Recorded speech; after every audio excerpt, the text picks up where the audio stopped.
Okay, there we go.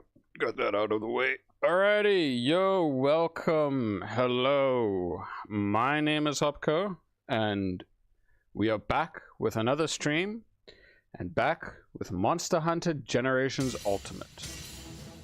This time round, as you can see, I've got a very fancy new pair of pants, thanks to last stream.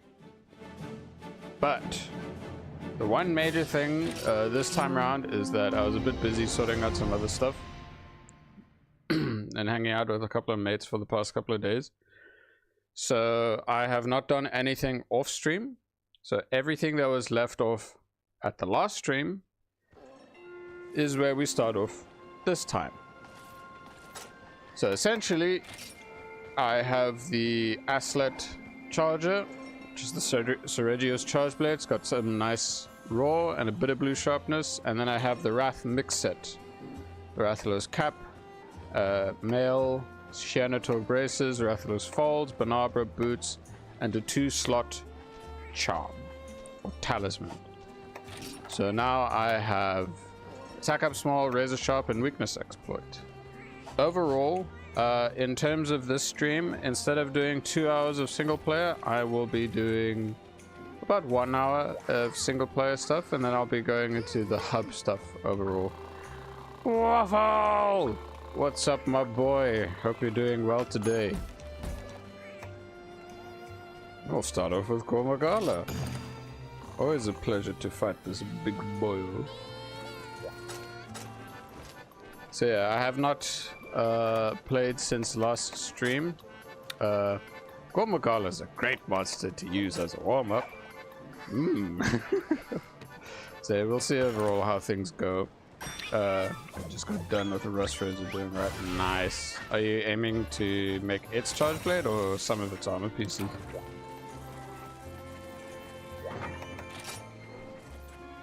Yeah, I'll go for the classic set. Today was a bit weird for me, cause making his sword and shield. Okay, nice. Yeah, today was a bit weird in terms of this morning, especially where your boy woke up. Usually I wake up at like 2 a.m., 3 a.m. because, you know, got to do a quick bio break, like a little bio break in the middle of the night. But I woke up like a bit closer to 4 a.m. and I was wide awake and I was rested. I was like, huh, okay, I guess I'm up now.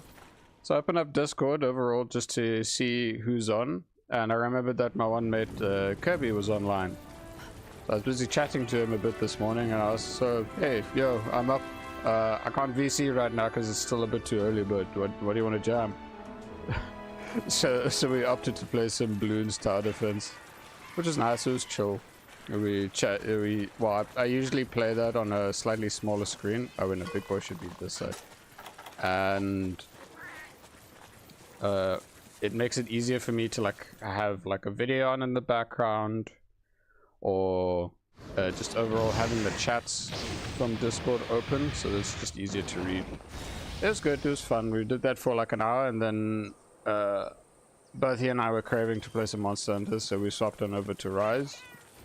So I made sure to make myself a good cup of tea. Played a bit of Rise. Nothing too crazy, just a couple of quests and such. Ooh, shit. And then,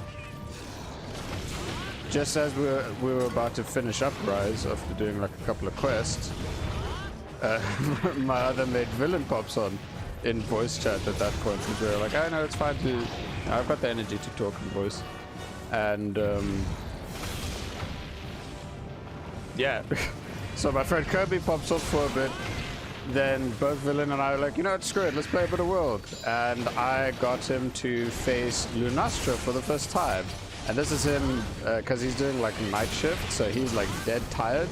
So I basically caused him to drain a lot of his battery overall, just because of how tired he was, and he was dealing with Lunastra, which she is a pain in the ass, real early on. So we got her in the end. Well, at least, you know, the repelling of her, but in terms of slapping her and the actual like double quest of her plus what's it called?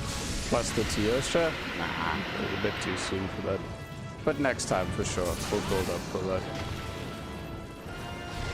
And not too long after that, Kevin rejoined, and he was share screening. Like, okay, I'm not familiar with the Stalker game series, but he was screen sharing the second game. Not too long after that, we just decided, like, you know, because we're the 3-player, why don't we just fuck around and play some Bloons some more, because there's that boss mode in it. And yeah, we just gave that a go. Things went pretty well. We got a bit screwed over after 2 attempts. Then we just felt like playing what's it called? Killing Floor. Not the second one, the first one. I never played the first one. I played the second one like years ago with one of my IRL mates, which was fun. But I never played the first one before. So we did. And all 3 of us were just screwing around. Some other people ended up joining, which was, you know, it was interesting, it was cool. But the overall, like, playstyle with the low poly stuff was kind of cool. Just a bit of, like, you know, the old style. Very nice.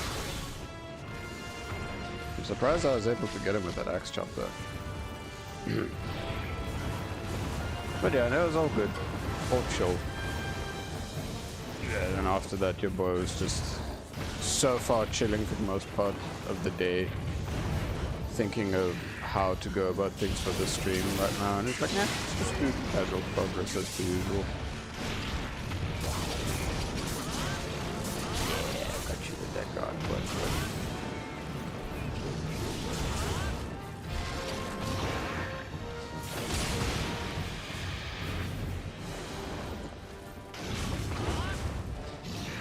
Ow. 2 more Rust Raider scalps and I'll have maxed SNS, then we'll need to grind out some more of the silver loads for the set. Nice, dude. Congrats on sorting that out. Whew.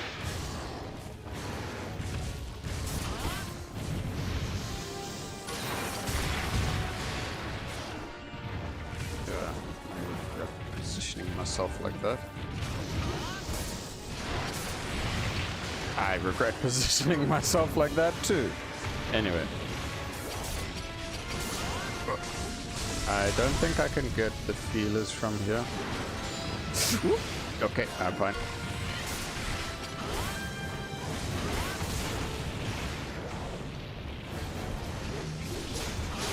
Just me casually slapping his boy as the first hunt of the day in Chi.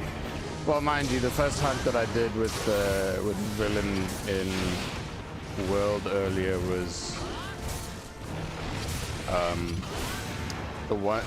It was the one that unlocks the rainbow pigment in base world, because I was using my secondary character that focuses on dual blades. That was cool. But the thing that sucked is that my controller died on me before the hunt, so I was trying to get used to playing mouse and keyboard. Overall, when it comes to all the Monster Hunter games, like, yes, there are some weapons that I don't mind playing with mouse and keyboard. And, well, those 2 are just the, what's it called again? The Insect Glaive and the dual blades. I haven't really played much with any of the other weapons in keyboard and mouse. But those are the 2 weapons that I can kind of be comfortable with. Maybe a hammer could work, I think. It could. Is there another shiny? No. The... What's it called? Yeah, so... Great warm-up. Slapping Legiana, Odegaran, Diablos, then Rathalos. It was the first time for him to play again after, like, I think 2 months overall. Things turned out fine. We got the monsters in the end. That's what matters. But when it came to the last show, we kind of got our asses handed to us. But yeah, no, it was all good. It was all good. Like, from that, I got him to realize that one of my most favorite armor sets, and the armor set that I have as part of my profile picture and my thumbnails, is the Lunastra set, being the master rank one. And I was giving him a bit of like tidbit info about how the last game that Lunastra was in versus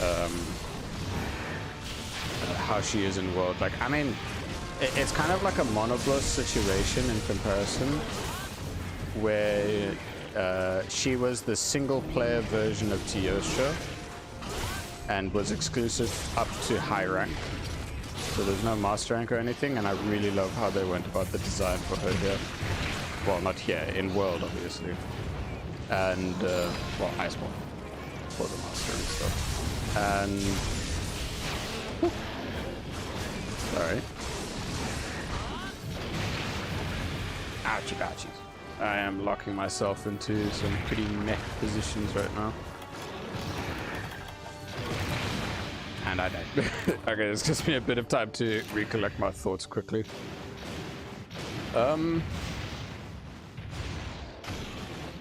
Yeah, Master Rank Lunastra. Yeah, like I think I remember Monobloss overall is also like single player stuff. Which then gets me thinking, I know Monobloss is in 4 Ultimate, but is it only in high rank 4 Ultimate? Like in Village. I don't even know if you can actually do multiplayer Monobloss unless it's still the same. So what are we going to be focusing on when multiplayer rolls around? The first major thing is we're going to be slapping Asylos. We're going to kick Asylos' ass quite a lot because I still need its charge blade and I need its parts. And then we're going to be slapping Glavenus because I feel the only... Sorry, I have a bubble. The only thing I'm missing to probably unlock the ability to see the charge blade in terms of crafting is I need to chop the big boy's tail off. And I didn't do that the first time around. I keep forgetting about his weird tail, the delayed tail slap. Okay. So yeah, that's what we're mainly going to be doing in multiplayer. Outside of those 2 major boys, it's going to be a lot of progression. So like for Tigrex, we're definitely going to be slapping him to try and get his charge blade sorted out. And overall just grinding. Like I know there's like a couple of charge blades where I need both Gomagala and Asylos parts. I think it's to upgrade the Blackguard charge blades, and I have the 3 of them. Well, no, I just need to do that for 2 of them. One of them is going to become the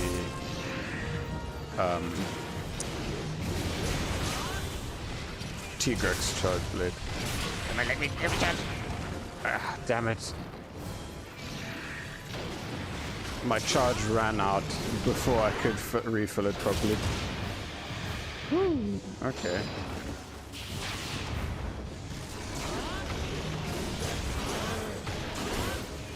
Another thing, Waffle, is that later on, in terms of it, so maybe in the final hour would be some deviant attempts.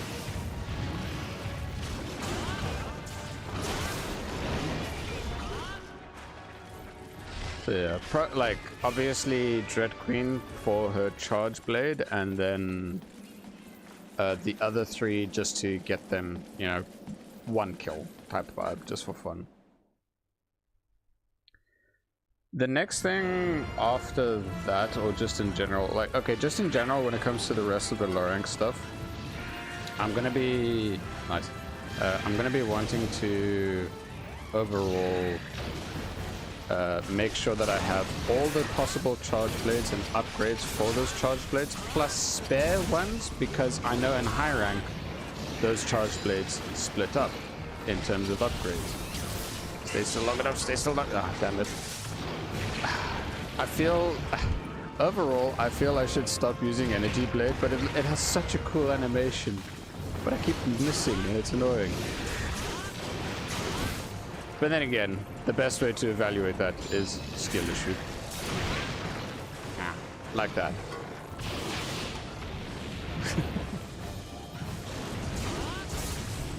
And speaking of Gomagala, so obviously GU was my first ever experience of it.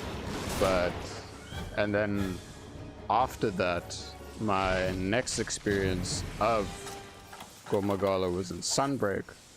But out of all of my experiences with Gormagala, when I went through Lorank Village in for Ultimate, and the way that they portrayed the story or integrated it into the story was amazing. I really liked that. I am okay. I'm happy I got that dodge, and then I just a single slap dead. And then Gormagala's whole vibe, very cool. I know his armor's pretty sick, and well, I can't remember if in this game the armor's gonna have the same exact skills as it does in 4 Ultimate, but we'll see. Yo, Leo! Yeah, For You story goal was nice. In Rise, he's just there. Yeah, it's kind of like, hi, I got the participation trophy.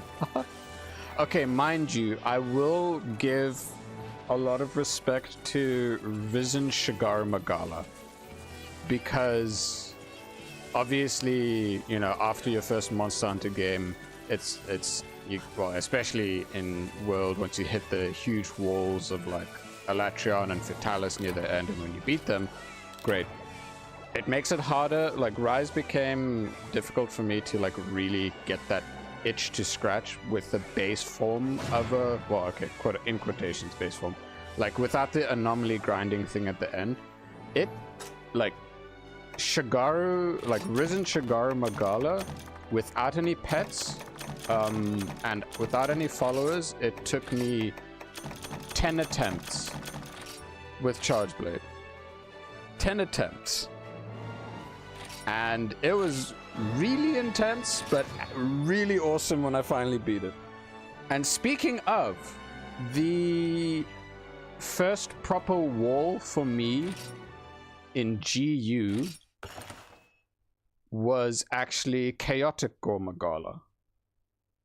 Because I was stuck in trying to figure out what to grind, and overall just me getting to know a lot of like, oh hey, there's Savage Deviljho, oh hey, there's Raging Brachydios, oh hey, what's this? Chaotic Gormagala, okay. It absolutely destroyed me like a good number of times, but then I eventually beat it and things were fine after that.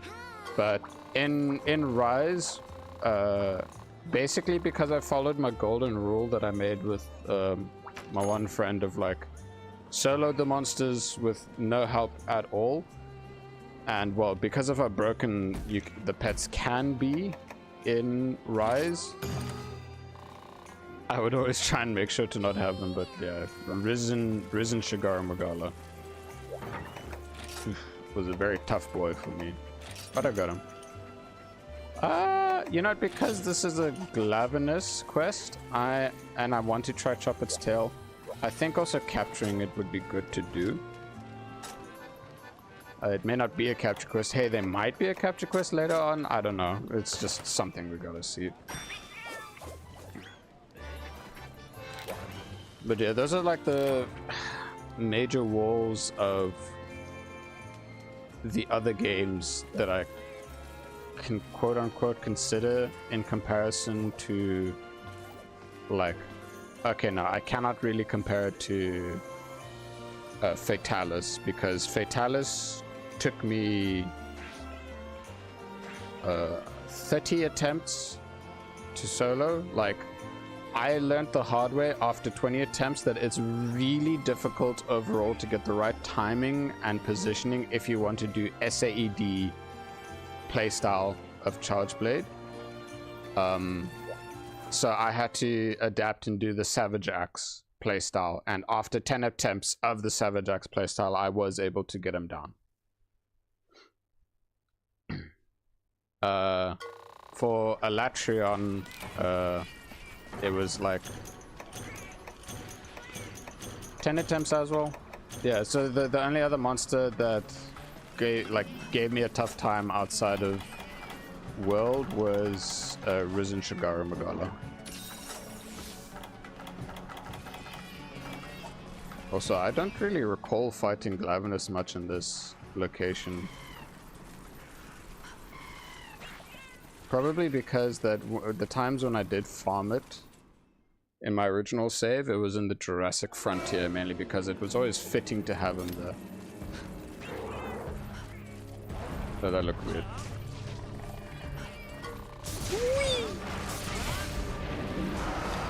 I thought I couldn't get that in time. Hey, buddy. Ow. I'm gonna try to chop your tail off, but fail at it. I mean, that kind of worked. Where did it come from? I don't know, dude. It was just climbing up in a very weird way. Ow, shit. Okay.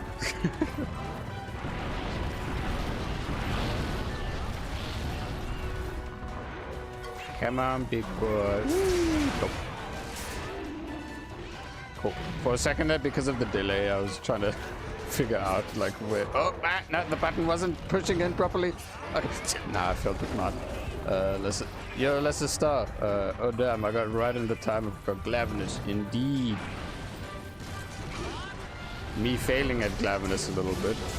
I mean, it is the second hunt of the day. First one was Gormagala. Okay, there we go. But yeah, we're at the point in Lorank where we're kind of like finishing off getting the good boys, the very good boys, the tougher boys overall. I got my fancy pants overall to help with some stuff. Nice glowy pants. I need to charge my chargeblade. And I dodge rolled your stupid roar. Nice. Okay. Take all this. I think for sure that if I do have God plus 1, I should be able to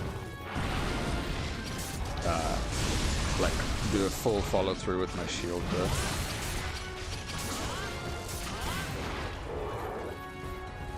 Kambadi. Whoa. No. Okay, I'm good. I'm not good. I'm okay. I hadn't noticed the RGB pants until you mentioned it. Looks fancy. Yes, indeed, it is looking fancy.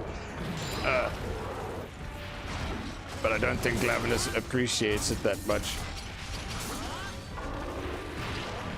Ooh. Okay. I really need to heal up. So the one thing, one thing especially when they updated the AI and the overall movement for this boy in World, or in Iceborne, the one major thing I found to be quite a huge pain was just overall how he kept following me very closely and doing his little chomp. I didn't mean to, but I will take it. Anything for 3 bursts and just a good old hit to knock him down to slap that tail. SAED coming into the clutch. Not full power though. Ooh, okay, now we're good. Will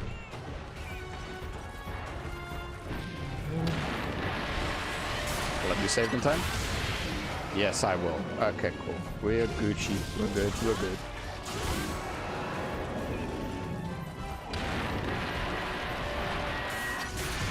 Damn it! I got the timing wrong a little bit too soon.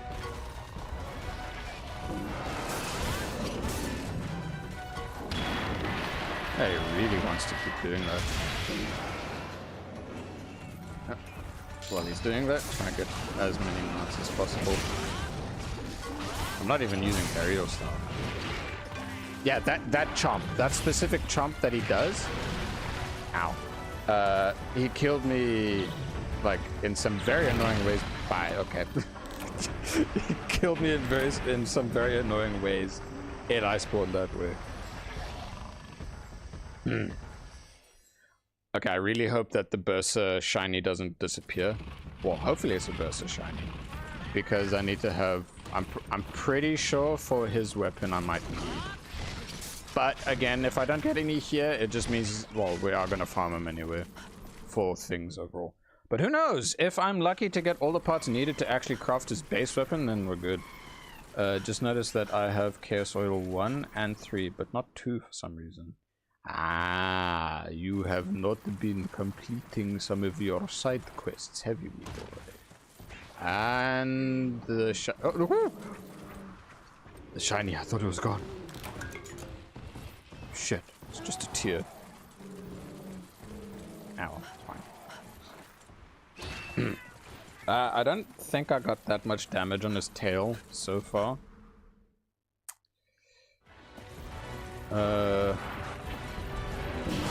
If I remember the one thing correctly, the only way that I'll be able to actually chop his tail is that it has to be heated up, right? Like I can build up the breaking damage and such, but it needs to be heated up. Like, slowly shuffling away in the sun.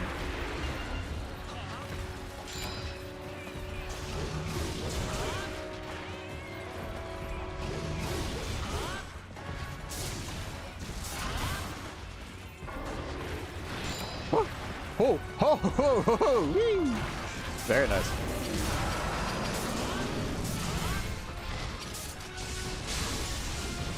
Can't get a trip and such.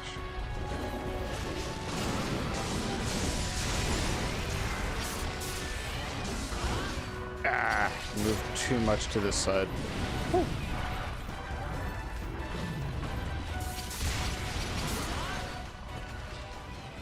Alright, your tail is heated up. Stays for long enough, please. Ah, such a cool wall.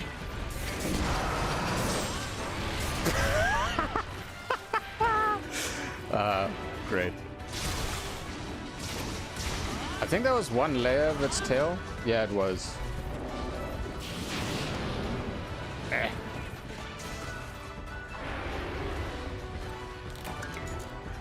There's a burster. So for the Seregios like sharpen thing with its effect, do I have to have my weapon? I guess so. I think I answered myself. I was like, do I need to have the monster in the same section as me, or is there like a prerequisite required or something along those lines? And the only thing is like, well, weapon out, of course.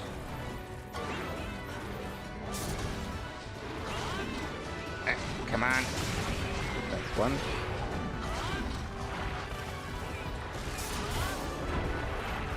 Woo.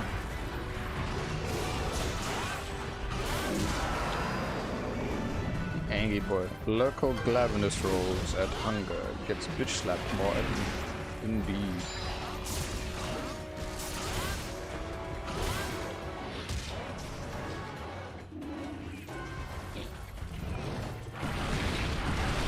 Okay. I screwed up in terms of that. I thought he was gonna walk towards me so I could try and get a mount slappage. Apsaros, can you like just be chill, dude? Ow. Yeah. Nah, I'm not gonna get it in time. Whew.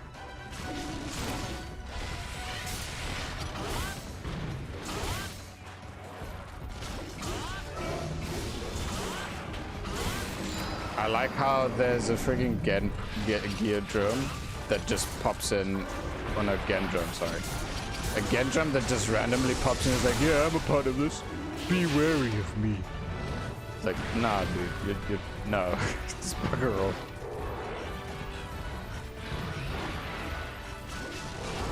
Hey, heat up your tail, buddy.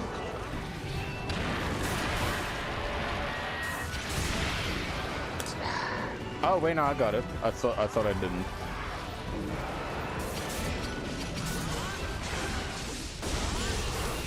Will this hit in time? Nope. It hits the Gendrum. It hits the Gendrum.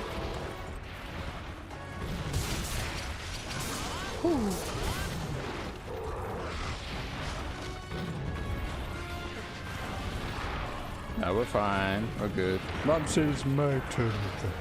Yeah, basically the bastard's doing that right now to me. Whew. He knows how to snipe. Oh. Oh my god, okay. It's a little bugger, man. Oh, no, I am very close to death. Can I be lucky enough to survive? Jesus Christ, the paralysis! Something weird I found once, if you stand close to its left while during the tail swipes, it just won't hit you. Alrighty. I mean, I guess that makes sense. It's the overall positioning.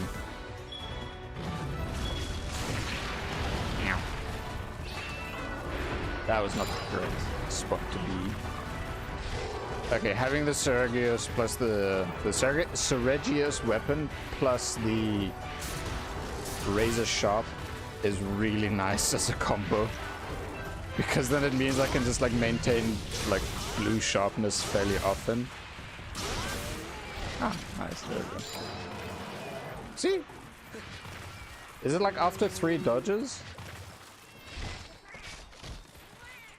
Ah, I don't know, it's a bit hard to really tell.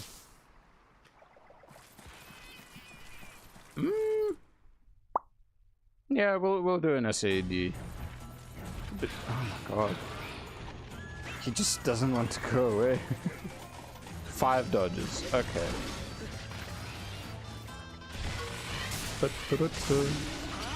Damn it! Damn it! Okay, I missed that.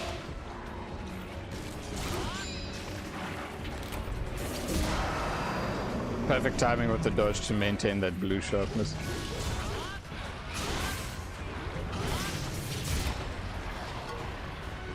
It's fine. It's... Oh my god, this frigging Kendra. You cheeky bastard. My stamina. You cheeky bastard. The charge blade moment. Yeah, exactly.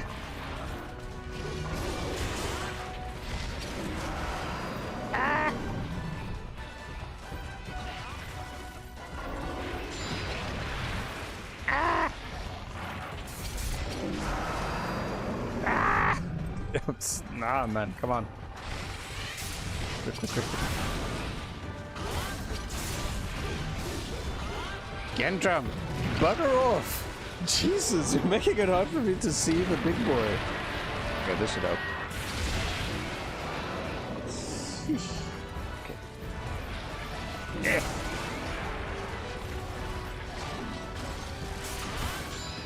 Yeah, I think aerial style would be much better to try and farm his tail.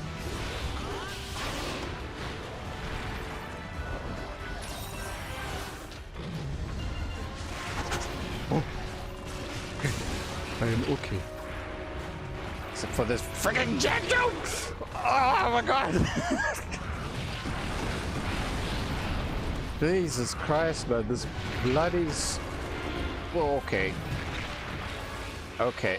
Nope, I'm probably just gonna die now.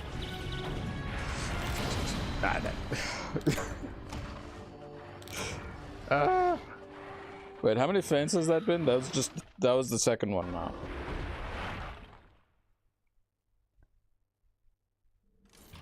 Nah, we're good, we're fine. The only time it's not fine is, well, you know.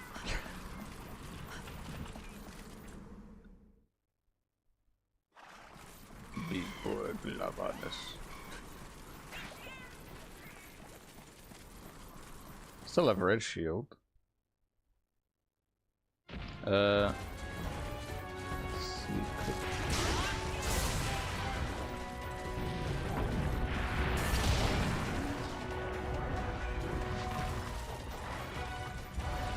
Woo.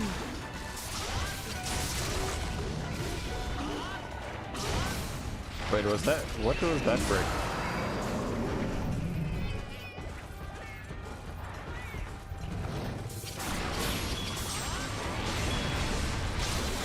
Yes! Oh, yes, and it's in a great position. Ah, yes, dude.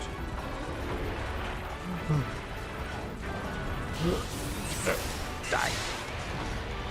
Well, he tripped.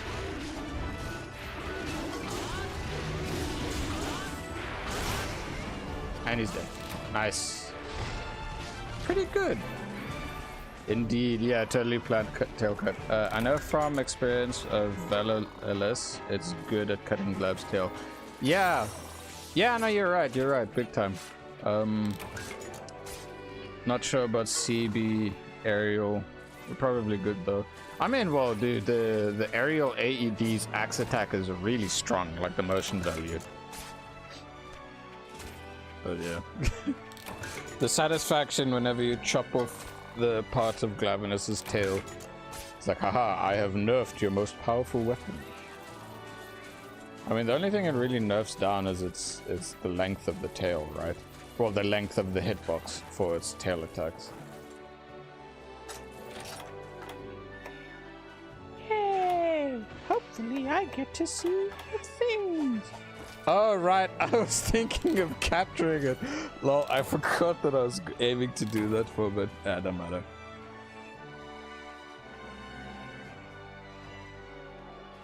Yeah, now he's just a nuss. And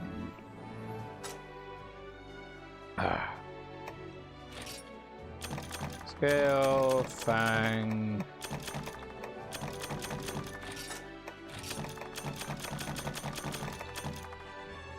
90, I think, compared to the grounded AD. 75. Yeah, yeah, it is that. Oh look, another 2-slot fucking charm. Very good.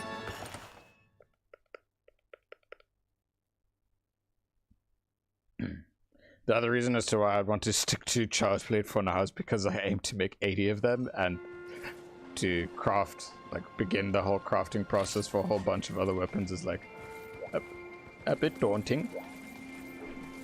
Like there is insect glaive, but because of how many charge blades there are, I'd rather dip my toes into the other weapons like after that's sorted, I guess.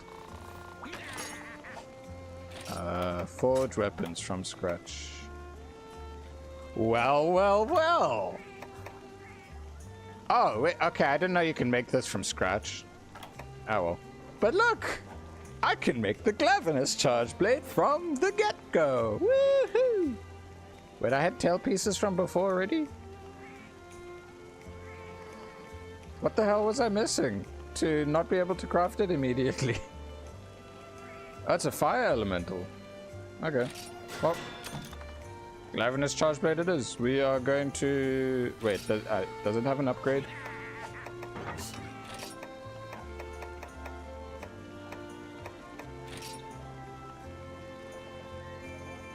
I mean, I have enough of the flaming burst needed, so it's just the Brachydius parts. So, yeah. Oh yeah, Brachydius is one that I do need to farm if I want to make the Dios. I also have... I am missing a shiny beetle for that then. I know what to do for that. I'll just go to the lady in here. Get it sorted here that way.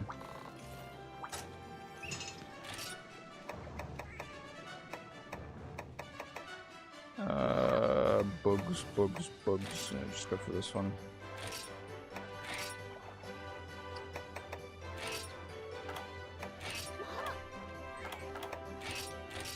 There we go.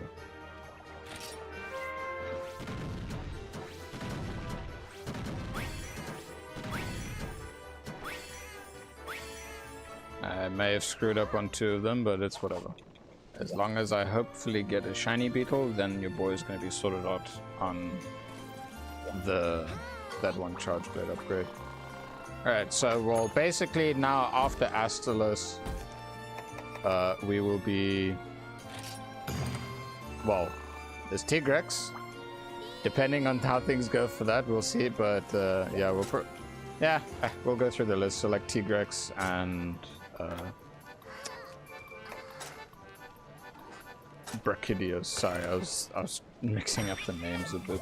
So many to keep track of overall.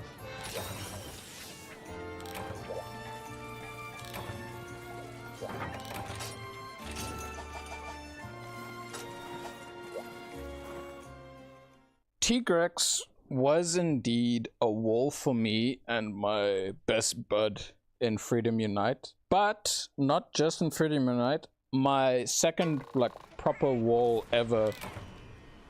No. I mustn't say that. My first wall in Iceborne was Tigrex.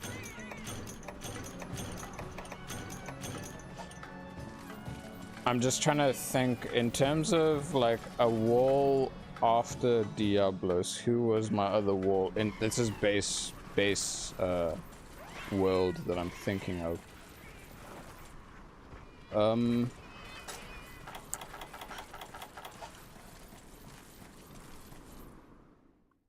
Was Nagigante? I think Nagigante was a fair bit.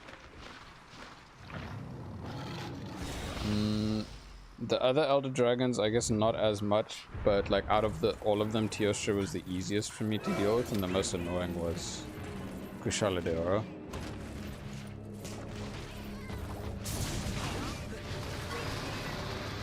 Then Xeno'jiiva was not a hassle at all. It was like a 2 attempt type thing. Messed up.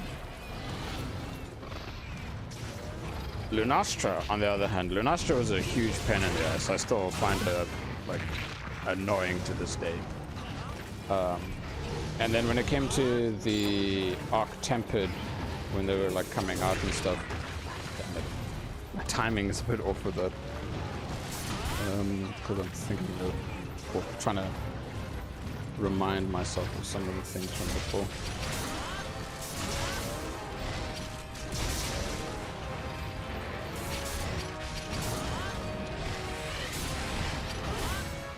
Yeah, I'm just like thinking overall, like, okay, Leshen from the collab plus Ancient Leshen, and then a Behemoth and Extremoth were walls. But I did eventually like beat them, except for Extremoth and Ancient Leshen. Those two I didn't beat, but the basic versions of them I did.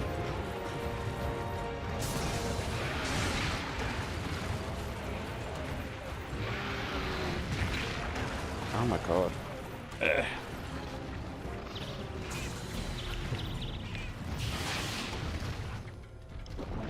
we're good, we're good.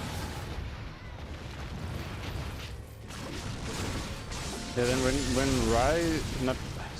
when Iceborne came out, there's so many Monster Hunter titles, I might mix them up, apologies. I've played enough of them to get them mixed up very easily.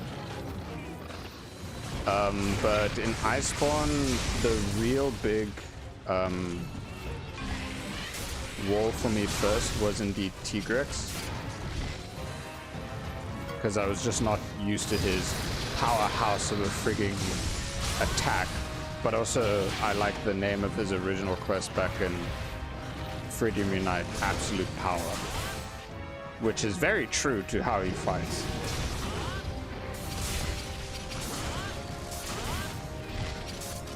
He became my best friend's most favorite monster overall. So I'm sure he's going to look forward to slapping him in Iceborne when that comes around eventually. But I think literally after Tigrex and Iceborne, the next wall that I had was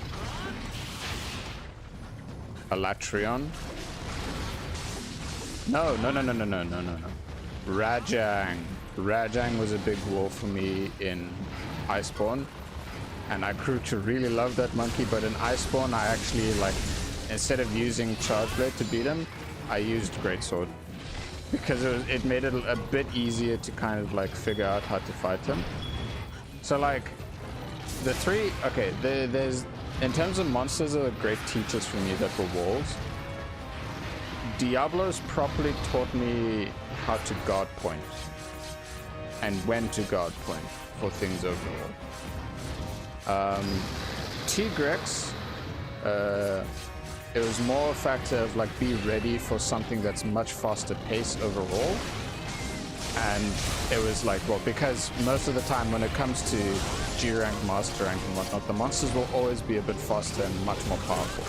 So he got me to get a good eye opener of okay, yeah, no, this is what master rank and G rank is all about.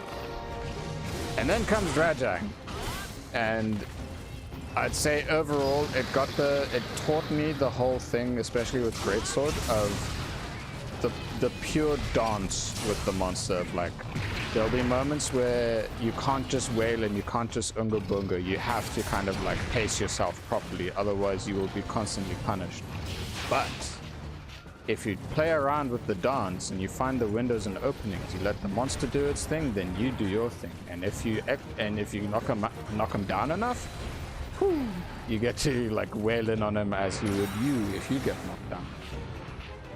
So, especially with Greatsword and the nature of playing Greatsword, it made it a lot easier to get the whole hit and run tactic in, getting the timing properly in with him.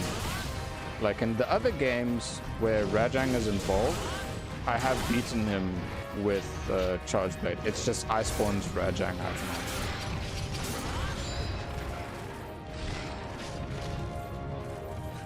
But I've beaten him many times with the Greatsword, and that is where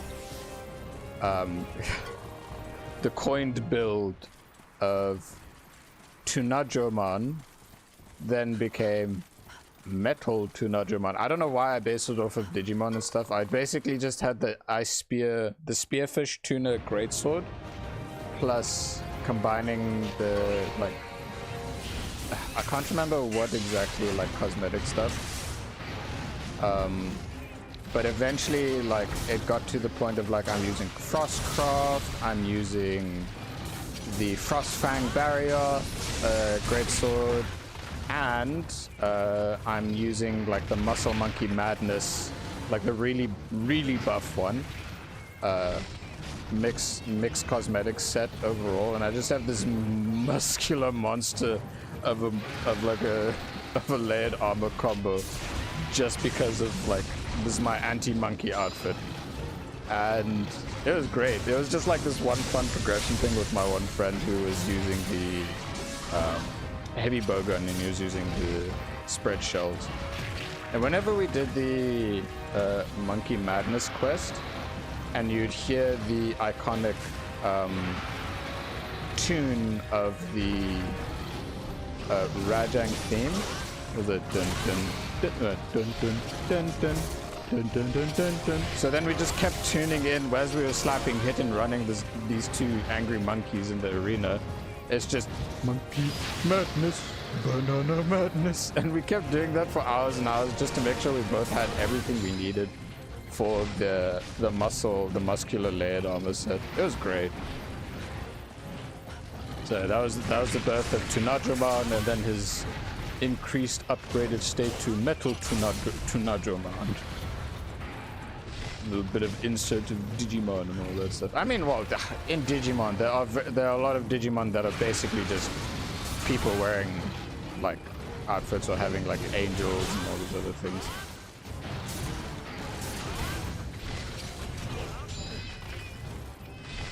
I love that little easy shot, and it's all good. Right, this time around I am for sure not going to be doing an SAD on him. Even though earlier this morning when I was playing with my chargeblade and such. No, wait, no, it wasn't this morning, it was yesterday morning. Yeah, me, my girlfriend, and then my friend and his wife, we basically did a couples type. Like, ooh, couple day, haha, playing Monster Hunter and whatnot. It was nice. Overall, I was just like swapping between so many of the weapons because I was just like, I just want to have fun playing through them. But, it did feel nice playing the World Chargeblade again. Back grab some breakfast and coffee. Very nice. Welcome back.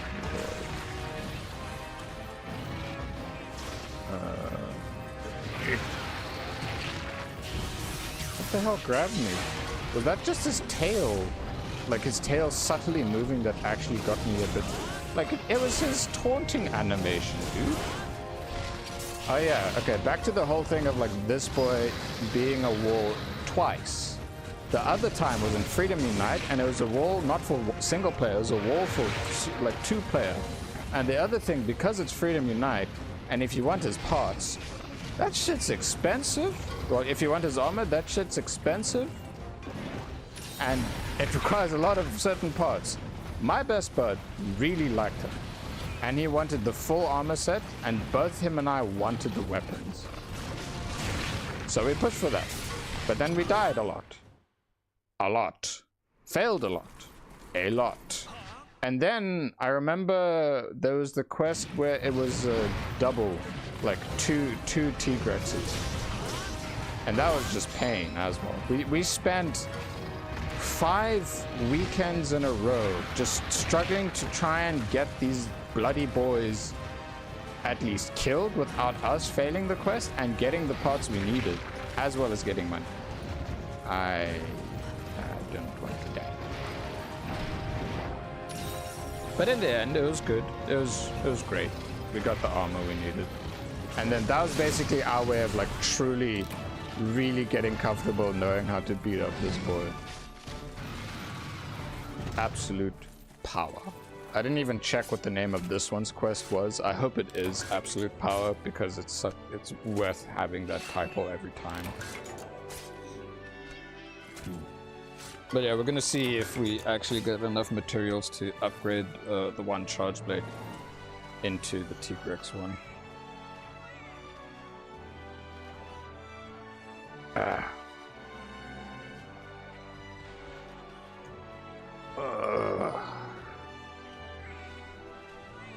So earlier today when I was hanging out with my boys for quite an extended period of time, because night owls, well, one works a night shift, the other is a night owl and from the US. We were just thinking about overall the games, like new games coming out, what other games we want to try, and then the biggest downside was just like the limitations of what my current setup can handle. So it's just like, once you get the upgrade, it'll be as if you're opening Pandora's box. It'll be as if the world opens up to you. Like I'll actually be able to play Warhammer 40k Darktide with my homie who gifted that to me some time ago. Well, not just that, I have a couple of other games that, well, will run better, but also some games that I wasn't able to run in my libraries and all that stuff. Like one of the biggest things that I really would look forward to is like in terms of frame rate, I'm fine with just having things as long as it's a consistent 60 FPS. Dauntless. I don't know. Like I could maybe give it another shot again, but but what I was gonna say is that in terms of world, oftentimes the highest frame rate average can get to like 40 frames for me on my current setup with both world and rise. But well, just overall it would be nice to have a setup so I'm able to comfortably play them at decent quality at what's it called? 60 FPS, sorry, my brain short-circuited there.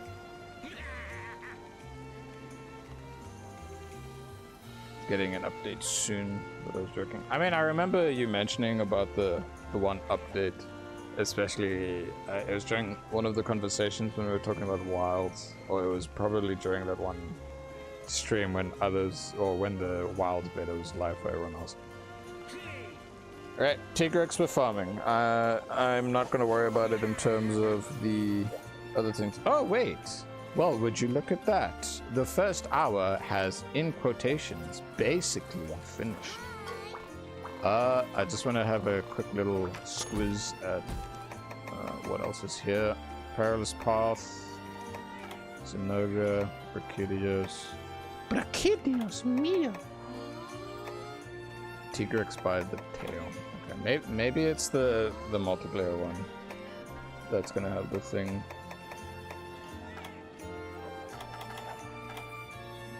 Yeah, okay. Bibbidi bubbidoo. Let me sort out my inventory first. So, I'm glad that in terms of Glavenus I have its weapons sorted out. It's just the Brachidios parts that I need for stuff. Yeah, let's go for this if we want to have bombs and capture stuff. In terms of online, I'll set stuff up.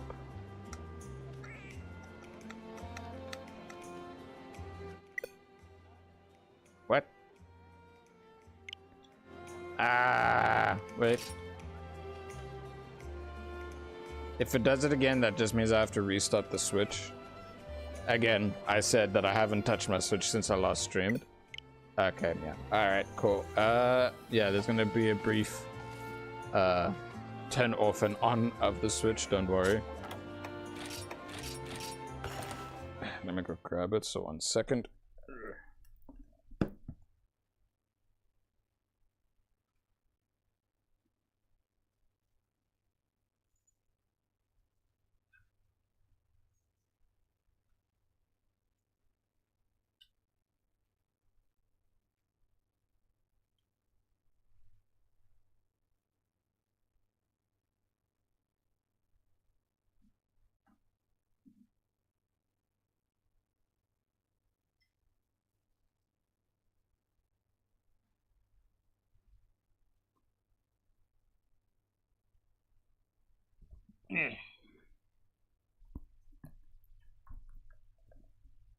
Okay.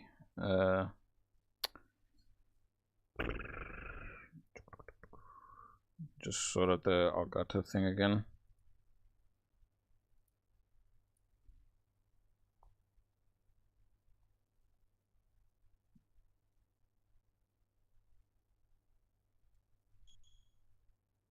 There we go, it's back up.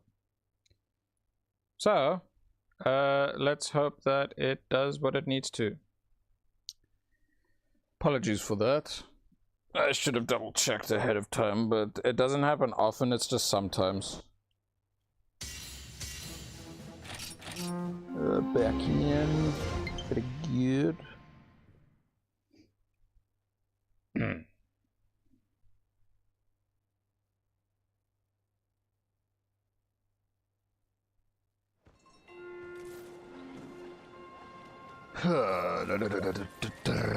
Tech issues happen. Yeah, it's the scuffness. It's always there.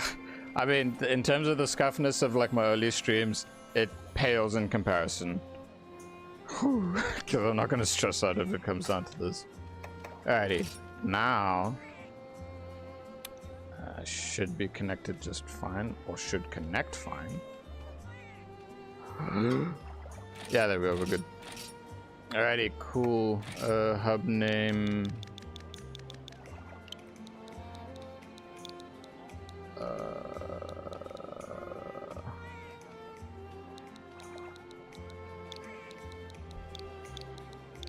Reggie.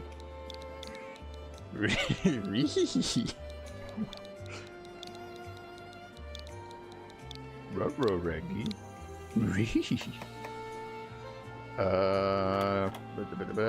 Wait, what's this? I don't care about messages. Oh my god, my freaking D-pad. Exclude friends.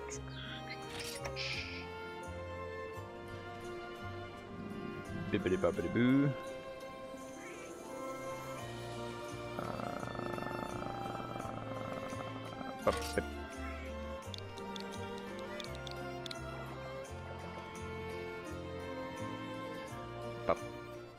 There we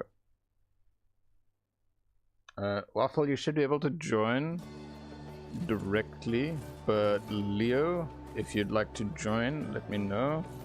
Also, I should add you so you can just join in future without the need of a code or anything like that. Wait a minute, I already have this stuff over here set up. Just censoring crab. Yeah, it's convenient that it is there.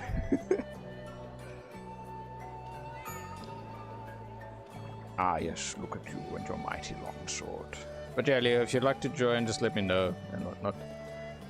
Look at you. Look at me. The crab is amazing, and yeah, I guess I'll join. Epic.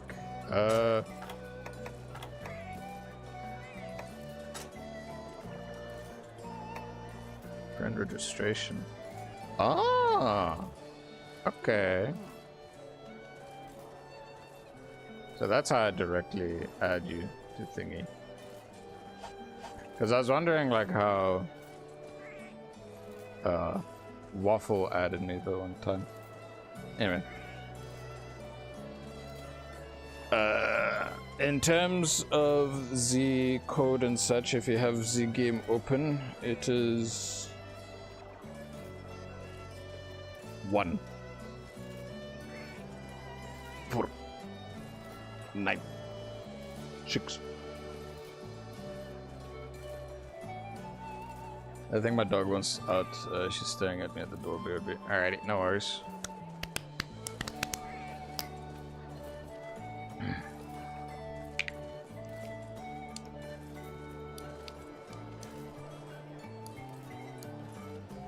Alrighty. There you go.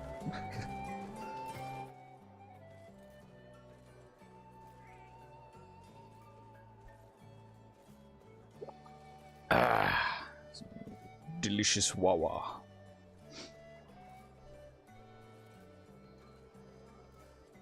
I need to sort out that gate. It's a bit too noisy and creaky when I open it. Ooh. That was a good click. Did you hear my say for the passcode? I mean, well, I do recall you saying in the past that you were a fairly good listener. Wait a minute. I'm trying to remember if I have your Leo Demon. Very good. Friend registration. There you go. I assume that like sends it directly to your thingy majiggy. Anyway, where is it? Damn it, it's a bit out of sync. Alrighty. But yeah, overall it'll just make things easier going forward for a lot of the co-opable stuff. So, one of the first major things your boy needs to check out is what quests are available, how many of the Assless quests there are. Well, there's one, so we're gonna do that, especially because it's one that we have not done yet. Fro Shizzle.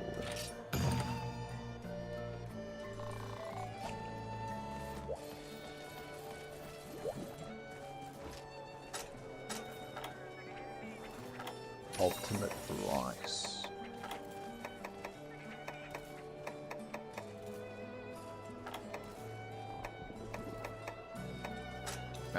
I'll just go with whichever one over here. It doesn't matter too much. Like, yeah, there's the whole like thing for the thingy majiggy, but it doesn't matter. You like my shiny pants, by the way? They look pretty good. I like it. Very fresh. Very nice.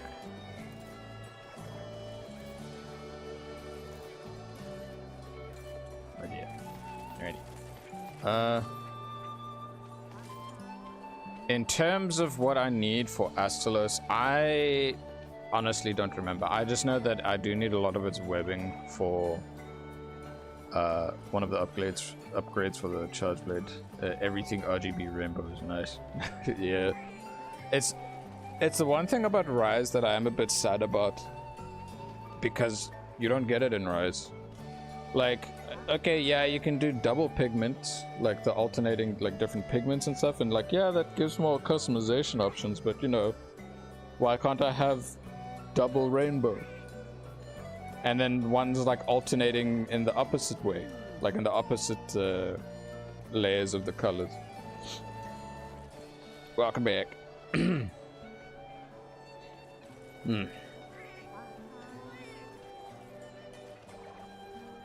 Astalos. I did play Chargeblade today. It was just not in World. I played I played a tiny bit of Rise, and that's where I got to have fun playing some good old Chargeblade. Oh, the Seregius longsword. That thing was like huge for me during the entirety of like for a huge chunk of low rank and going into high rank stuff. And G rank. In G rank, I went more towards the Brachydio stuff though.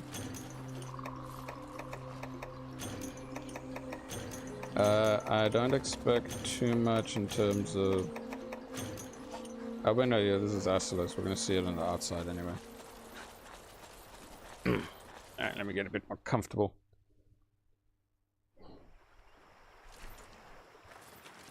The last stream, your boy basically had like a full-on conversation of just chatting, well, monologue of just chatting about like some things overall of like interests of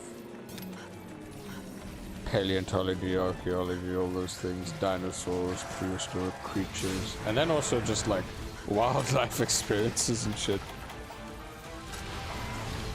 It was cool because it was nice. Like, I think overall talking about that stuff was good because it was just, you know, reminding me of such great memories.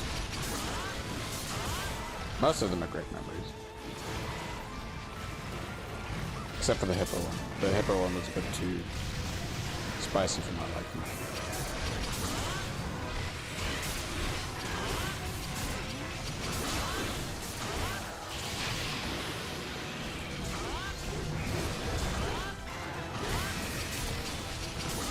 So, I do know we need to get its tail, but it's not that big of a deal if we don't get it this time around. Okay, cool. I'm gonna look at it time.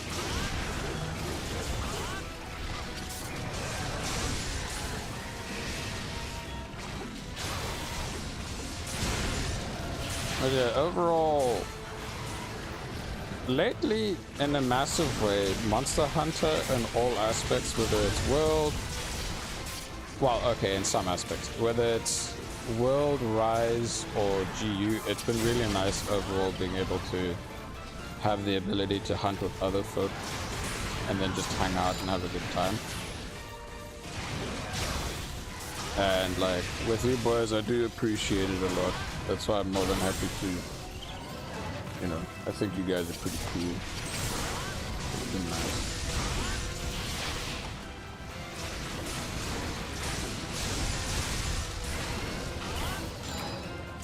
Like, out of a lot of people, well, I was gonna say, out of a lot of people in terms of any of the Monster Hunters just in general, the one that there's obviously a lot of, why was that so quick? Because we're just that good. I mean, like, I do have very decent raw and so far build. Plus, we got a Valor Longsword user, and Valor Longsword's really strong.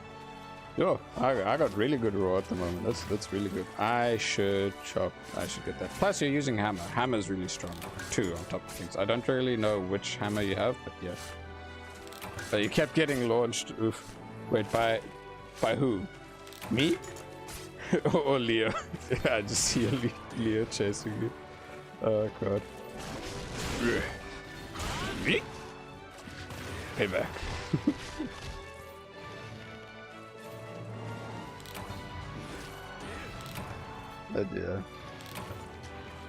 Yeah, back to the topic of like the accessibility for a lot of the Monster Hunter games. Though obviously Rise and World for me are both on PC. In terms of the majority of a lot of people I was able to play with, it was definitely World. Still is and will always be. The slam from Leo's hammer. Oh no. The least amount was definitely Rise. always the sweeping strikes of a longsword. Speaking of longsword and whatnot, or just like whenever you're hunting with your homies and you end up accidentally like hitting them, or whether it's intentional, I always made sure to not, well, for the most part, not have flinch free on my build just because it's funny. Like, overall, it's always funny as hell. So it's just like a great opportunity just to mess around with your homies. It does allow for some really good moments. Like, if you have a weapon that can yeet someone away, you can either save them or you can kill them. And you can also use them to try and get mounts. One of my most favorite combos is if I was using the dual blades. And don't worry, you can go with whatever weapon you want. What's it called? Forge weapons from scratch. No, it's the Axela. Huh? But we got the tail! I guess I was just unlucky with the carve from it. It's all good. Just, yeah, that's the main thing to be mindful of, is positioning. Yeah, we just need another scissor tail. But what was the other thing that required its parts? Yeah, there we go. So I need like a lot of the shells. How many for the weapon? 3. So I need 11 shells total. It should be pretty alright. Pretty alright, if you know what I'm saying. I've lost my track of thought again. When it comes to I'll get it. It'll come back to me just now. Let's post the next quest. Oh, right. Thanks for reminding me. So, from you reminding me of like us eating each other around. Dual blades in world, especially when you get like the fucking Beyblade or Captain Levi maneuver on the back of a monster. And the fact that if you have a friend that can yeet you up, oh, it makes it so that it's like, I need a ledge. No, I got you, homie. Yeet. And you just have this like epic moment. It's so good. Like, it's the most satisfying against like the two main sieges. So like, what's his face? Safi Jiva and Kolf Taroth. Like, because they just have like these long bodies and whatnot. Imagine if they added that mechanic for Dalamador. Mind you, I've not fought Dalamador, but just imagine. It'd be really cool. Oh, alright. Yeah. Well, in terms of positioning, I can definitely say it's easy for me to know where you guys are going to focus, so I'll probably just focus on the legs, or at least the legs, depending on one side or the other.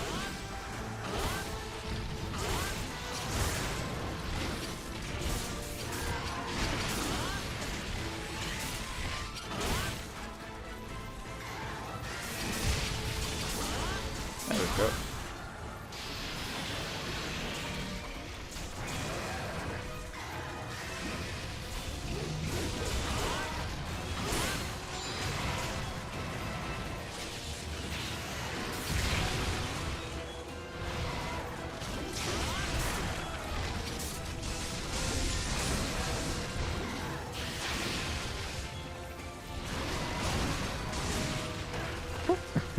Don't worry about that.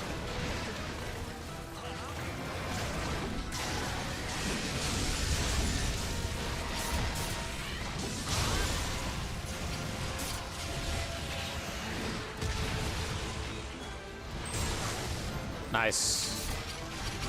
I'll pitch in with the tail on the other side.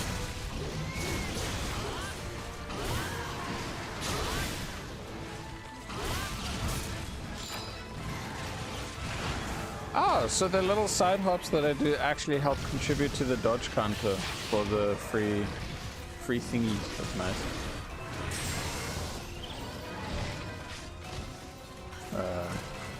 There. I wanted to get any of the shinies just because I think they might give the material.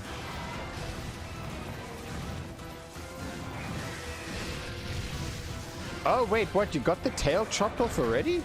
Is it just because I looked away for a little bit? Is that why? Thank you. You saved me from the roar. You go back, man. Nah, we're good. We're good. Nice. Ah, yes. Moments like that make me happy to use energy blade.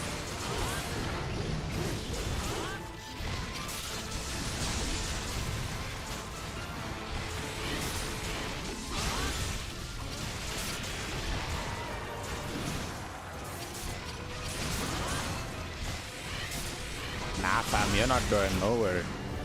Yeah, there we go. Nice. Clean hunt. Very good. Squaw. Can I get a scissor tail, please? Thank you. Very good. Dang, I think I yeeted you also. Most of the stuff. It doesn't matter. Like, the timing of that slam you did made it so that I didn't have to worry about the roar and I was able to recover quickly. Leicester came back right in time to see you hit that beautiful energy blade to get dead.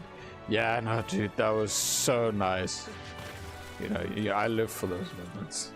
Got like 3 parries in a row near the start. Sick. All is good. All is great. How many did I get? Shells? No. Okay. So the scissor tail, I have enough to make the charge blade. I need to get like extra shells overall for the what would you call it again? The Blackguard charge blade upgrades. Just 2 of them.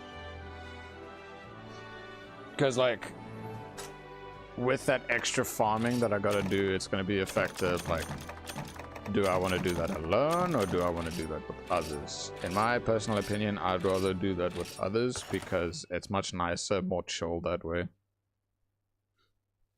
So yeah, we just keep doing what we do. Ease into things. I mean, we're overall getting closer to the point where once I finish the single player stuff for lower rank, we're just mainly going to be focusing heavily on hub stuff anyway. So it's going to make life a lot easier though, in that sense. Well, no, it's not going to make it easier, it's just going to make it more chill. Nice. Good time. I forgot to check out the... So Sergio says that, of course it is eating. Zenoga has crit element, okay. Hold up, where's the... Okay, maybe I don't have the part to unlock that. Gormagala, alright. Gormagala has Frenzy, Res, and Evasion. To me, that just sounds like different skills in comparison to before. So... Axella Blade. Boom. Bop. There we go.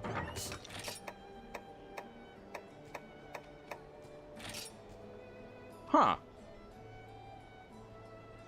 Okay. I can upgrade it. I will upgrade it. I'll use that because I need the shells. Cool. And that is the high rank upgrade. So, the Axella Charge Blade is sorted out. The Giant's Edge requires more Gormagala. This requires Brachydios. That is the high rank upgrade. Mizutsune requires Shigaru and more Mizu stuff. This requires Zenoga Claws for level 2. That I've already upgraded. That's for high rank. That's all this, yeah, for high rank in comparison. Chameleos, Accolade and Chameleos. High rank, Accolade, Laggy. I can use that. Oh wait, that actually, what is that? What does it become?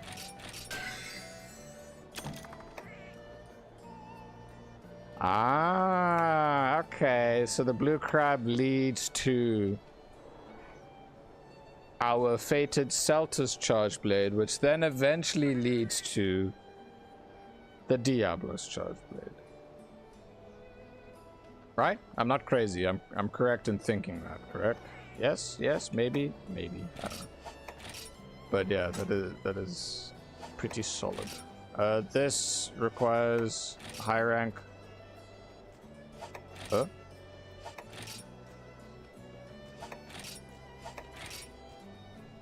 Well, I have the parts to make the extra, so I might as well just do that.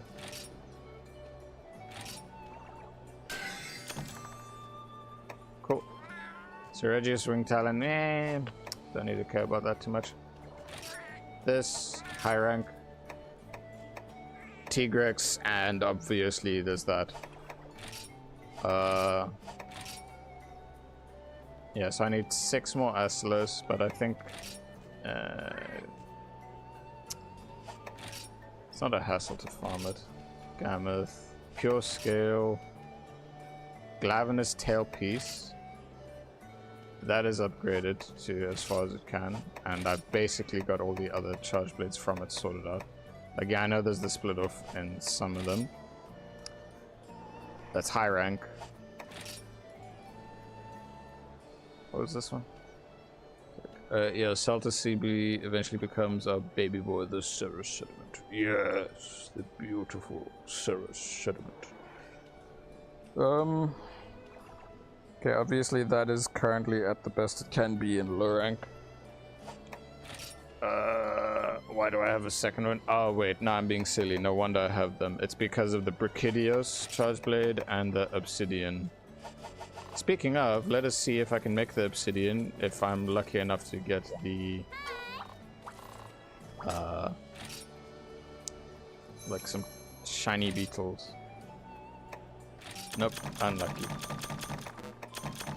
But I can send some cats out again in hopes to get some.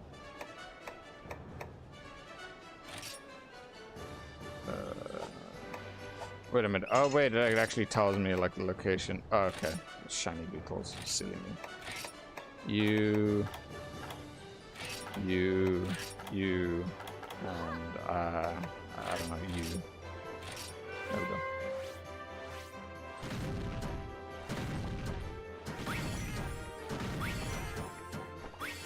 Cool. All landed on the spot I need. I don't care about any of the other things. It's just shiny beetles, so then I get that one sorted. But yeah, overall, we're kind of, for the most part, on top of most of the charge blades. It's literally just grabbing and grinding all the extra stuff. Wait a minute. There is the Gormagala charge blade. Is that one crafted from scratch, and does that require me to actually have like the tail chop or something, or like the feeler? Probably. I wouldn't be surprised if that's the case. Anyway, back to our usual program. What am I doing? But yeah, like since last, especially from well, since the start of the stream, overall just getting these quests done with my current and mix set plus this weapon feels great. And in multiplayer, it makes sense as to why we're killing these things fairly quickly, so all is good. Comfortable state for the rest of low rank. Ooh, what kind of a frigging switch axe is that? That looks like it's Kieran to an extent. Alright, the main thing we want from this boy now is shells, and I need 6 of them. I don't recall needing any of the other parts. It is Kieran. Okay. Because when I saw the design of the... like, I saw the horns and stuff, I assumed so.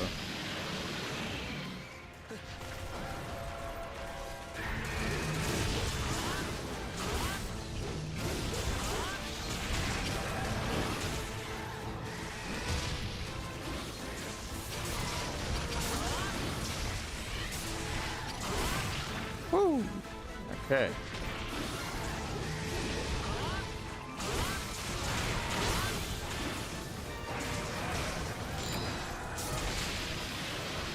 Yeah, an angry boy.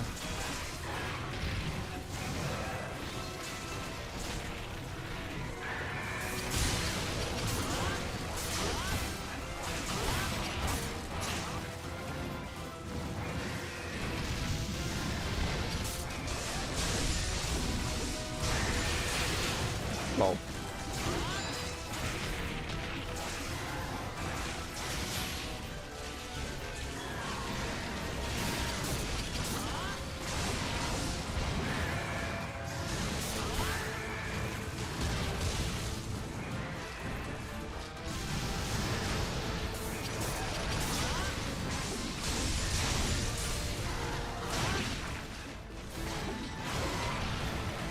Just thinking about how his not subspecies, his deviant Bolt Reaver is like I did struggle a bit with it when I fought it, but I did beat it at least in comparison to like salsier musician.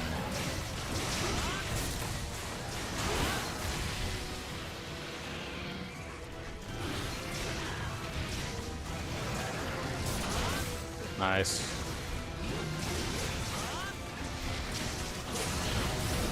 You might get yeeted. No, you're fine. Okay, cool. Easy damage without beating.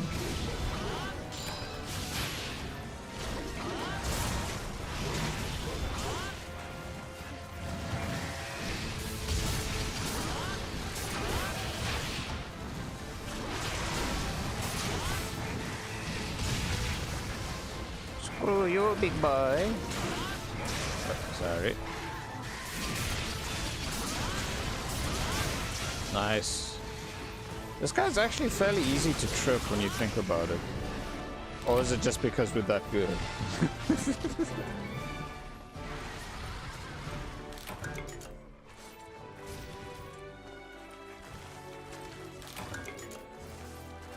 Like, I'm fine with getting enough shells for one of the two weapons that need it. Because it would be nice to overall start slapping Gomagalo. Wait, no.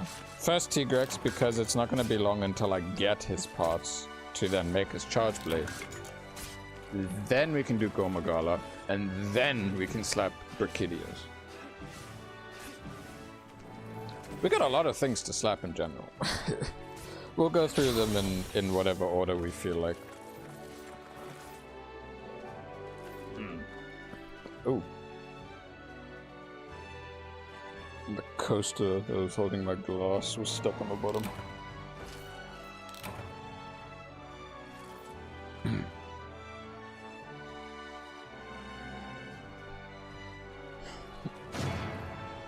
Quick and clean hunts. I like that. It's beautiful, arteous and such. Electroskill. My world hunting group calls the current Swags a bad dragon crossover. You know what? Yeah. Yeah, that makes sense. Because of the color scheme of it. Oh, God. Well, that's something I'm not going to forget anytime soon. Jesus. Ay, ay, ay. Okay, I can check how many of the Astula shell I have. It's the crest, it's 2 shell. Don't need to care about the shell for now.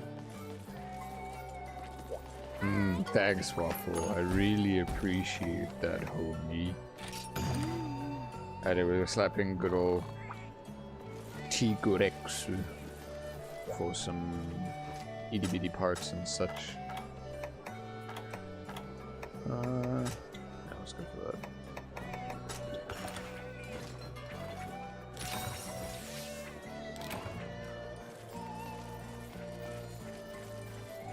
Too many of occasion where some of my mates tricked me into thinking about all this weird and wacky shit. Hey.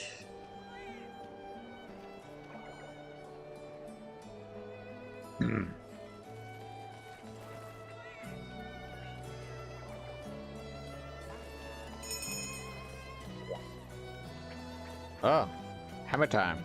Okay. Very nice. Also, congrats on getting HR 150. Let's go. It's gonna be a while until I reach at that point. Because if I remember correctly, the only time your HR like fully unlocks is after you beat a top car, right? Something along those lines.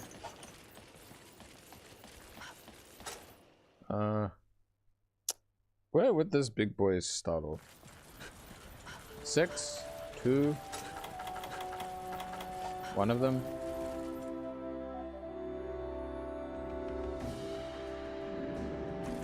Okay, he's probably in area 6. If not, he's in area 3. Or 4. Maybe 4. Or 3. I don't know. I just, like, I know he's in one of the areas neighboring Area 2 because the herbivores are going all like, something's wrong.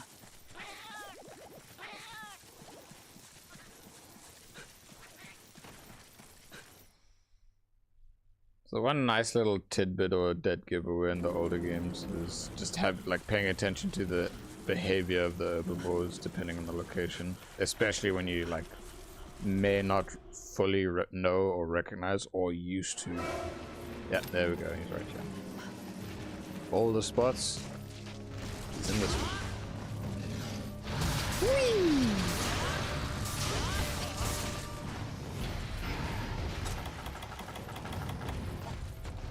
Precious boy.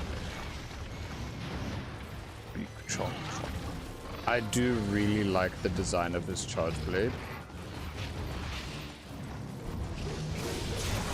And the one thing I do want to do, especially in 4 Ultimate, is fight Molten Tigrex. Like, out of all of the rare species, there's 2 I've not fought.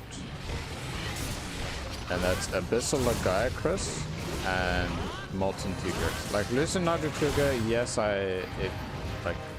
it's in Rise and Sunbreak, but I don't know if you can really compare it.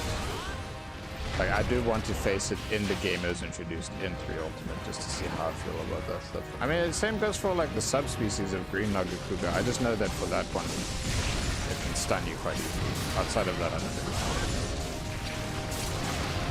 know. Oh, Gaedrick. I'm a dad. Woo! Woo! Shit! Get out of there.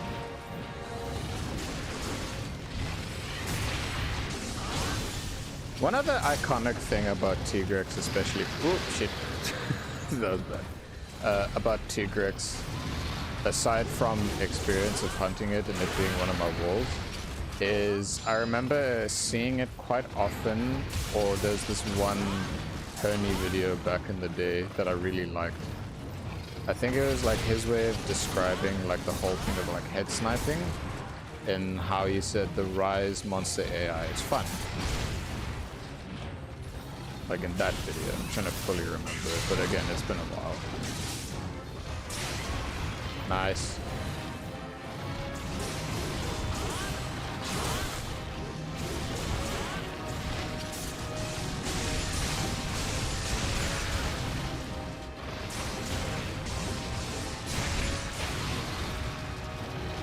Did we break both claws? Yeah, we did.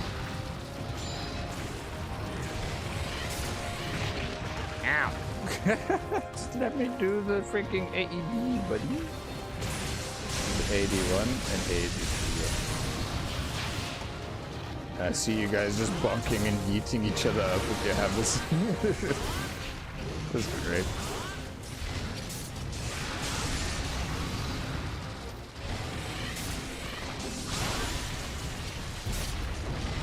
Oh, getting good trips on this boy.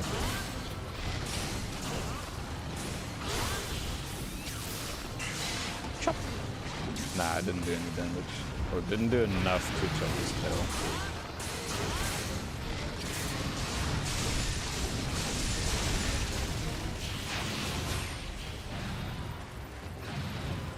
Get up! Shit, I'm missing! Nice! Didn't even give him a chance to go to another area. Oh. Okay, I see one of you placed some meat on the ground for him. Even though it is a really cool little tidbit, depending on the monsters and stuff, that you can like try and export them by placing certain types of like tinged meat, paralyzed meat, and all that. That's bonkers. Yes. Indeed, you guys are both on the bonkers side. Yeet.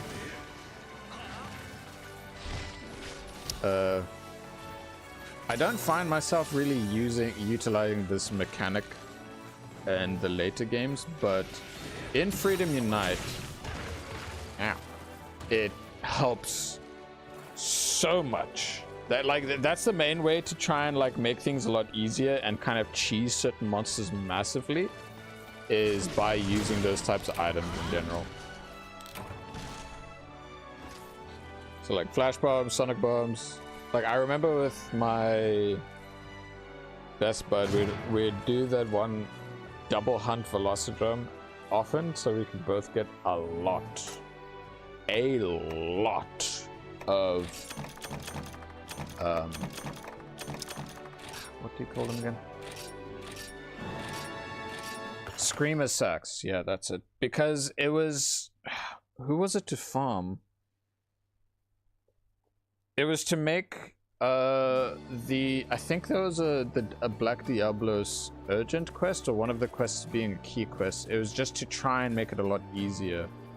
But then there was also us farming Nagakuga, and we would use that to help us massively in many moments. In terms of the meat that caused paralysis or sleep, we definitely exclusively kind of use that on Tigrex. Flash bombs for like Rathalos, etc. Yamatsukami. Was it the sonic bomb or the flash bomb that kind of helped stagger it in the moments? Probably.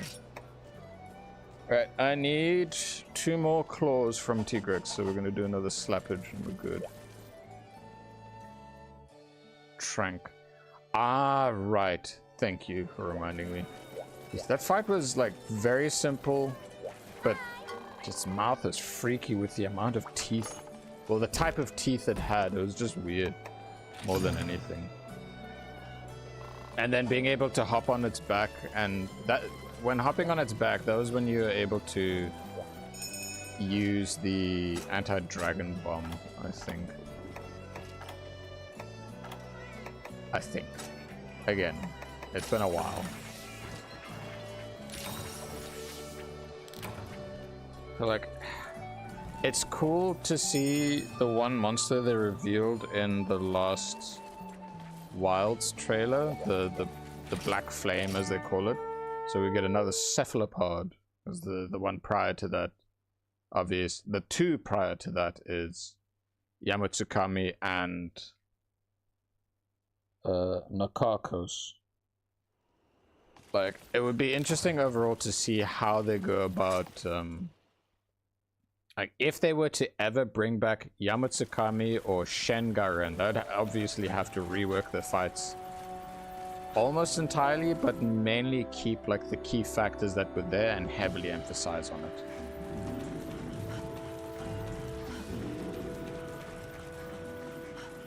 Yeah.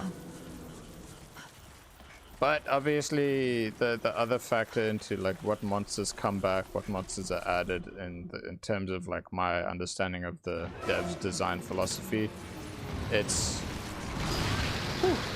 more along the lines of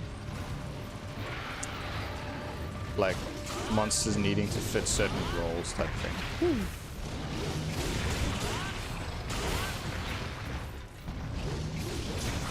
I just realized Striker style would pair really, really well with the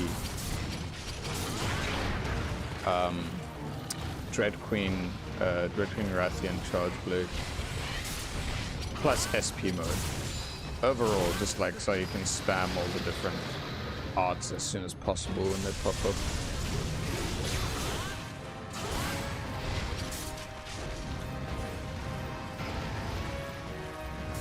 Let me break your feet. Shit, I got stuck in animation. Whee!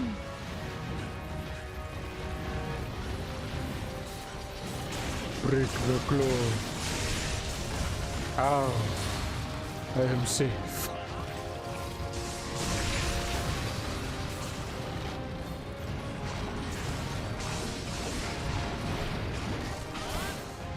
He's slipping and sliding a lot in one direction or the other.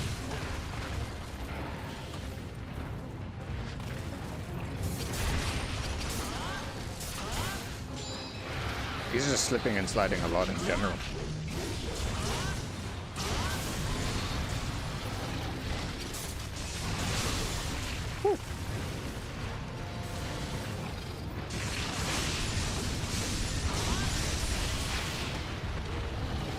Nice.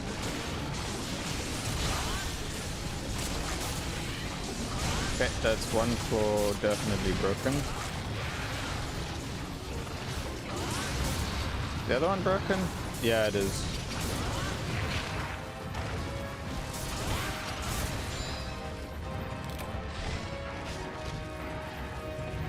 Ah. Please tell me he's going into this area next to us. Yeah. I mean, yeah, no, he would, because it's where the natural food source is located on the map anyway. Also, dude, I have been really liking not having to worry about sharpness that much when using this weapon. Wait a minute. No. He's gone to sleep, right? Is that where he's gone? Like, I thought he was just gonna move to a little bit, like, to the right in terms of the map situation.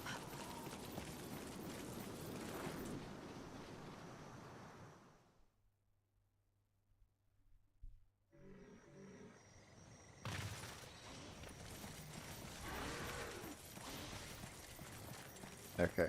Seeing that you're moving back there, it means that he should be in this area. Yeah, he's right there. Ow.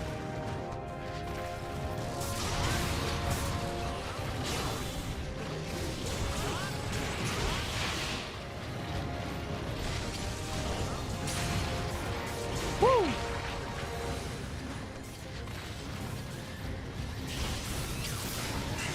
Damn it. Well, I chopped the bug in half at least. If that counts.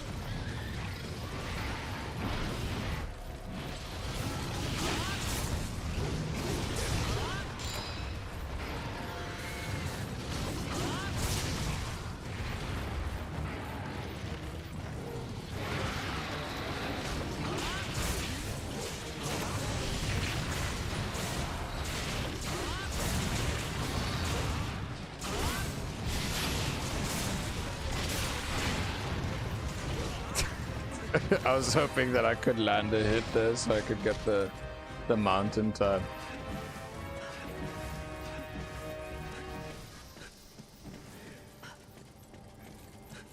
Ah yes, Shengaran. Yeah, now speaking of, like, if they were to emphasize on Shengaran, the main thing that I really think of like a really iconic attack is when he turned around so that he would do like that big steam blast cannon thing. I was not paying attention properly in my positioning just now.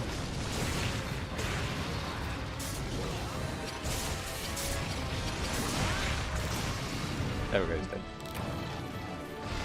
So like, that's the main emphasis on his attack, aside from the mechanic of like, hey, if you want to trip this big crab, you kind of have to slap his feet enough to get it into one red state and then a stronger red state, and it's 4 legs that you have to deal with. Now in a multiplayer setting it's good because like, hey, one person focuses on each leg, then it puts it in the state where it gets down, yada yada, and then it kind of resets itself after a while. So it was an interesting type of siege. It was just it was just different. But also having like a crab with the big old Lao Shan Lung skull on its shell, or as a shell, it's pretty cool.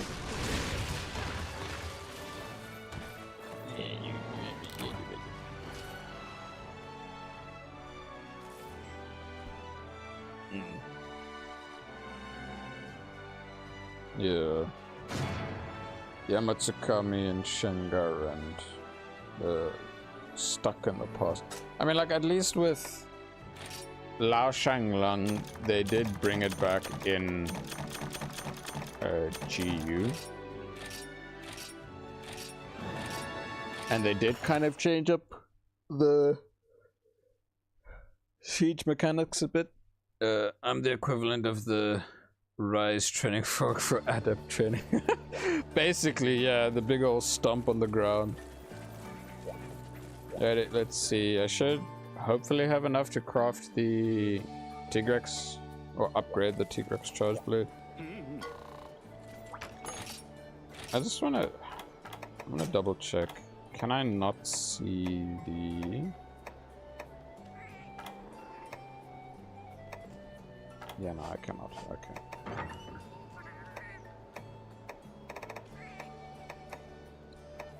There we go, boys. The Tigrex Divide. One of the coolest charge blades out there. And that is the high rank stuff needed. So over here I need Aslo Shell again and Gormagala Wings. So that I could see what that is, but that's going to be a high rank upgrade into something else. So I don't know what the hell it is. I'm not going to care what it is. We're just going to, you know, dive in and continue. So, we could do the Brachydios stuff. So I could get that charge blade first and the upgrade of another charge blade. Or we could do Gormagala first of the two, in hopes to unlock its charge blade and all these other things, yada yada yada. Speaking of charge blade upgrades, I hope that I will have the one shiny beetle I need. Yep, that's more than enough. Hells. Hells yeah. So this is for the Obsidian Strongarm. Dude, look at how much bloody green sharpness that is. That is like a decent chunk. It's like, I'm gonna do one more, then I gotta dip. Alrighty, Leo. Thanks for joining overall. But, you know what, Leo? Let's leave the choice of the the HUD to you. Do you want to do Brachydios or do you want to do Gormagala? Which one are you feeling spicy or zesty for, my boy?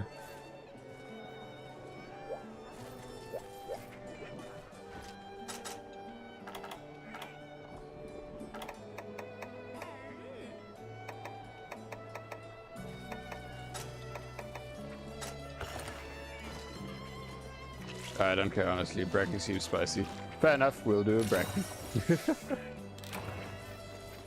I always love the punchy dino. I remember that he is basically... Yeah, he's just a speech bubble quest here.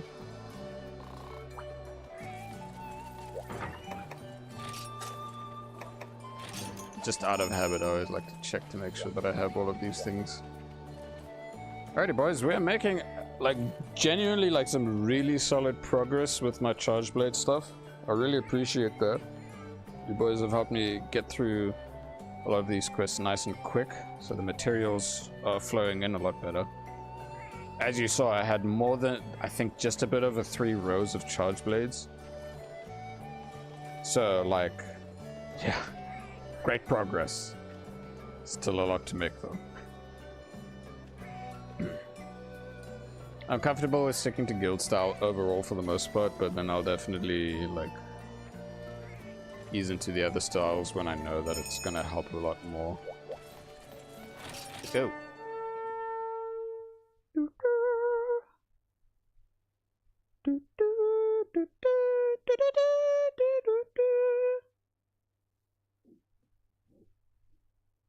There was a point in time, especially when playing GU for the first time, generally, I always ended up doing that.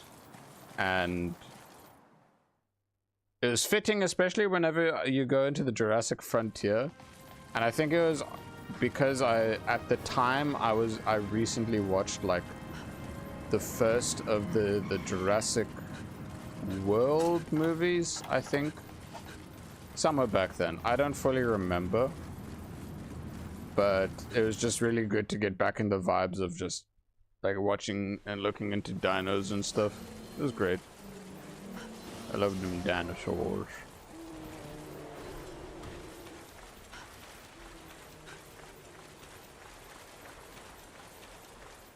But I think that's the only one I really watched. I know that there's the 2 other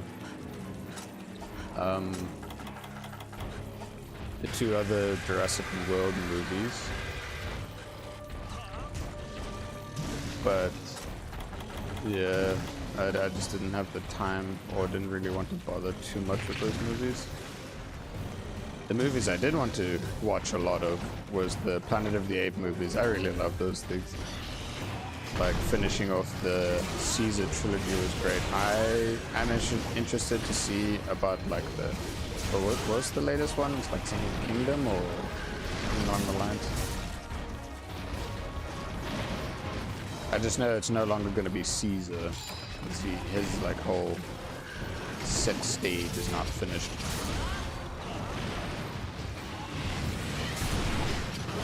Bad ape. Oh no.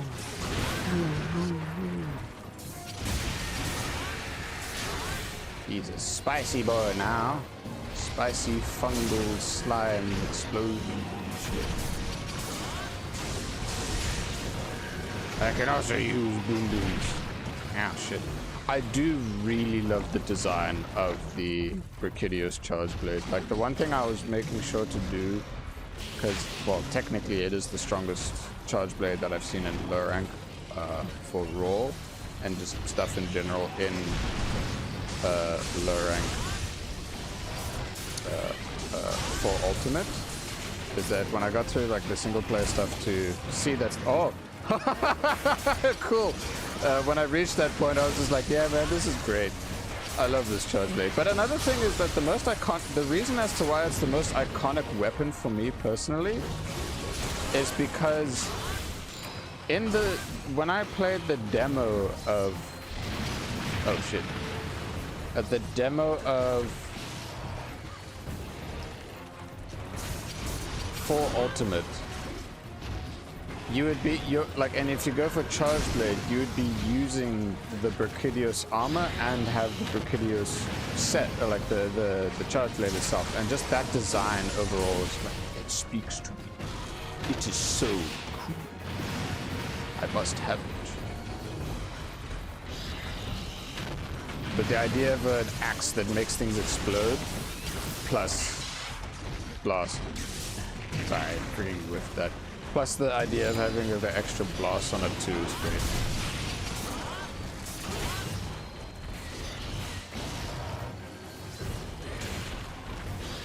Ow.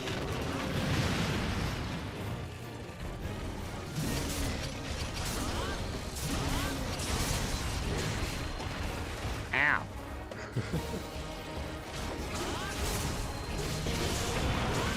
Nice. Tail.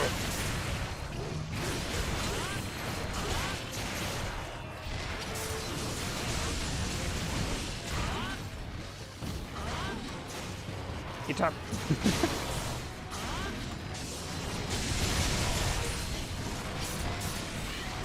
Oh, okay now.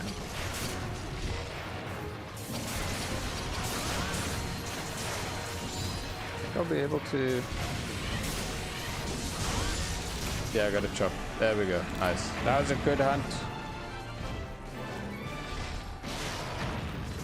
Whether we get the parts or not, it doesn't matter. The main thing is that we got a good hunt. I don't even remember what the parts I needed or... I just know I needed these parts.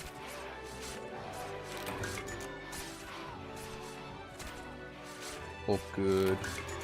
Thanks, Leo, for joining us for this. It's been good, man.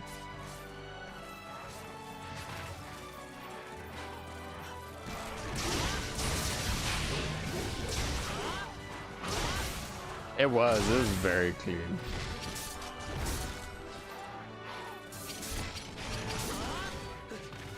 It felt amazing.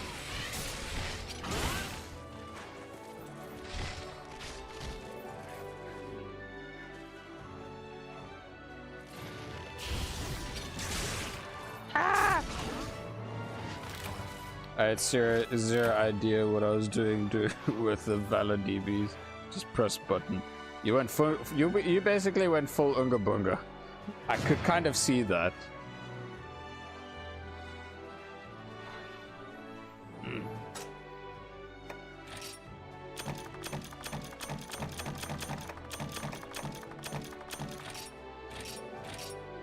Very good. All right. Oh,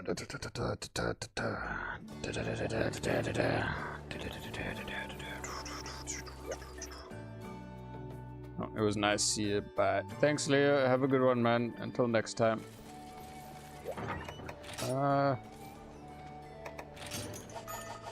Alright, so first things first is let me evaluate what we need exactly. Wait.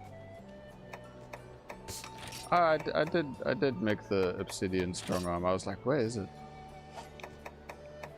So for the Dios, I need one more hammer and one more shell. So the only thing I knew was R with full gauge gives a guard point that sharpens your weapon.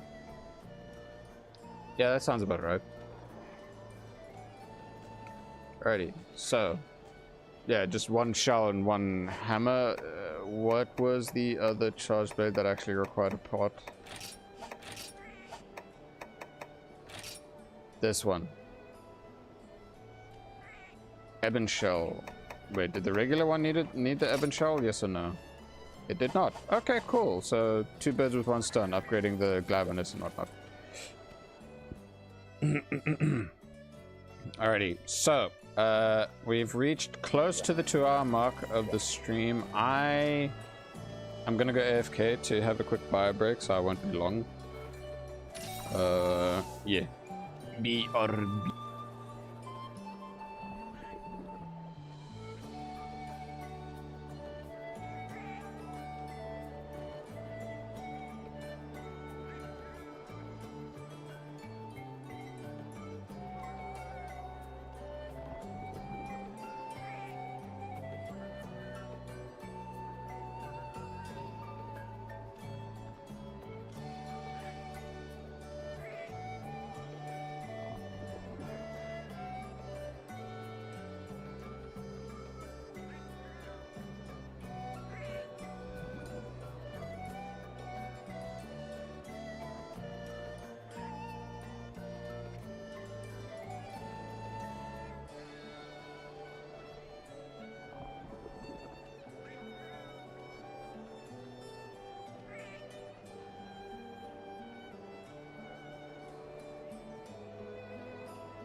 I am back.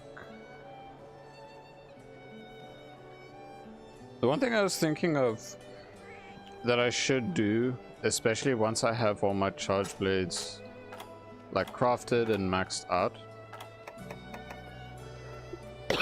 excuse me, is to basically organize them in the position that they would be if they were to have like a big, like for a tree, weapon tree type thing. So it's easy for me to trace back to and make sure and remember the exact spots and such. You know, overall. The brace. Is it the brace that I need? I think it is. Just 1 second. I'll put my jacket on a bit. It's getting a bit chilly. Put the fan on.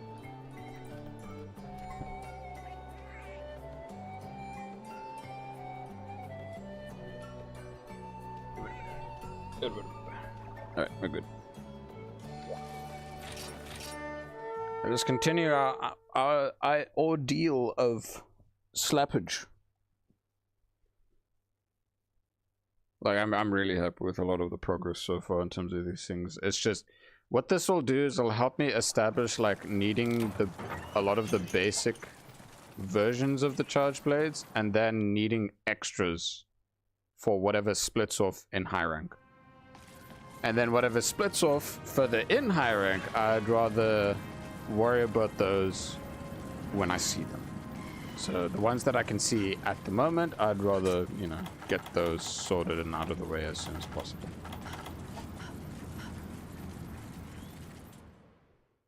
At least with the current parts of Brachydios, I don't really need to worry too much about like having to get its tail chopped and such.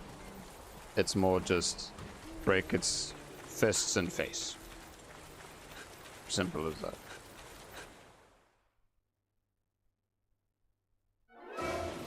When I think about it overall, like Brachydios is a cool monster. I like its color scheme. I like its master rank armor or G rank armor design a lot. And then you get Raging Brachy. And I really like how they made his fight like finish off in the Guiding Lands and in an arena that he basically sets up on his own. Can this big boy like get out of that corner, please?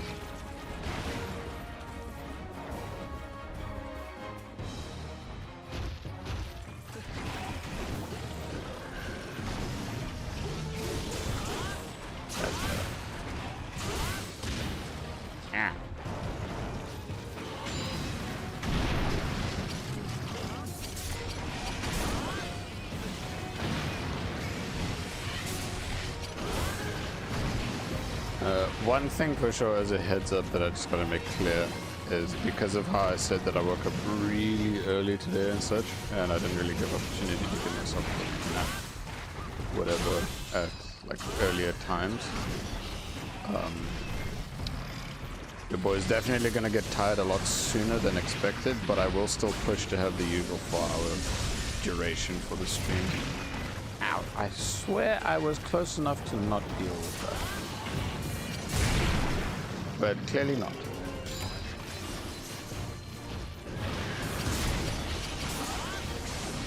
Get wrecked, buddy.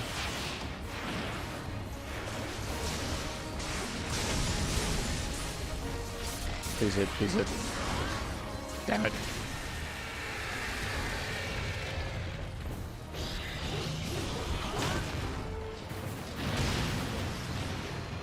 Oh, God, for the charge. Charge shield and the guard level.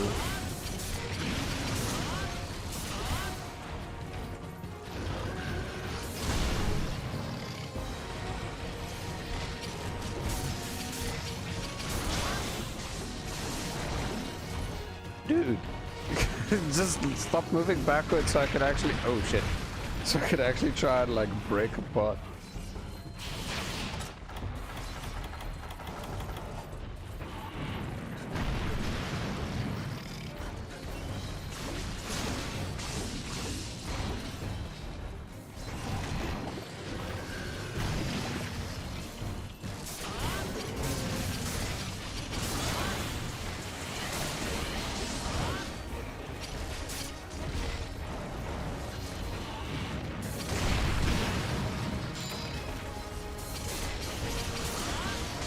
Nice.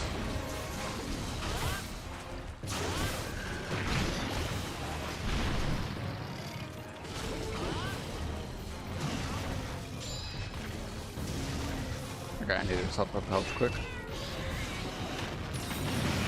I'm focusing a little bit more on this one.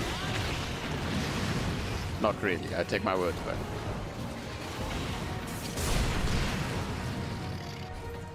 I'm kind of there.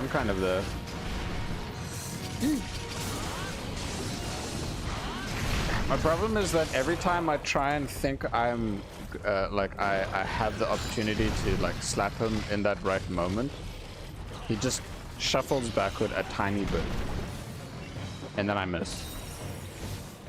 So obviously I'm like off key in my timing.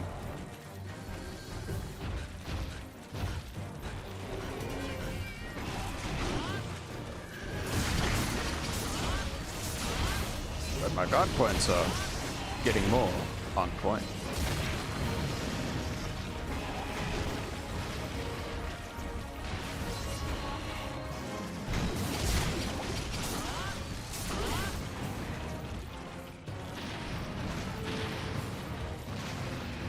Yeah. Get a bit more comfortable position.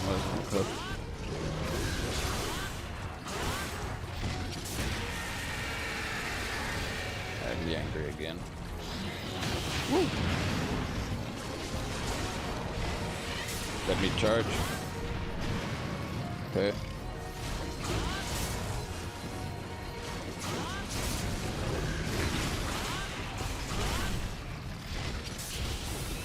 Stay still long enough.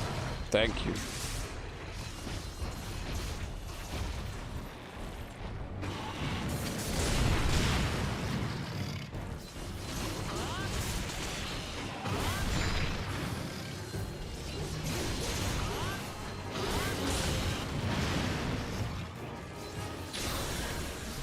Like, it's satisfying to get the guard points, whether it's at the end of the shield charge or like right before swapping into the morph.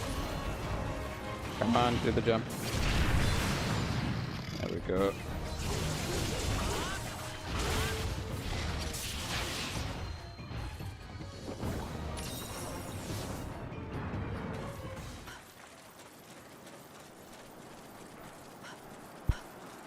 Okay, whenever I see dual blades do that type of sprint where it's a lot more vigorous, that does look really cool. I assume that's like specific to Valor.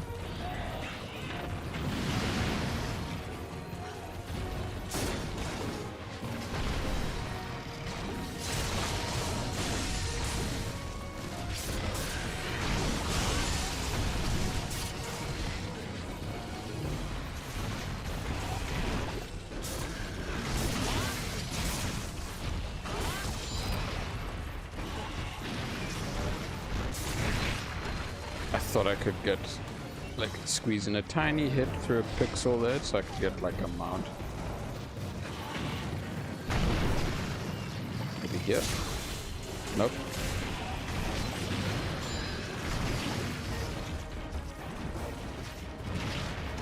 Damn it. Wrong timing.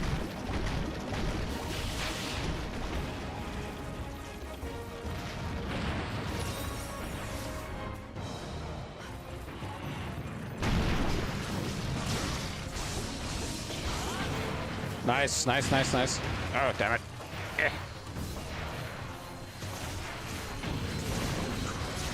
Come on, get his face.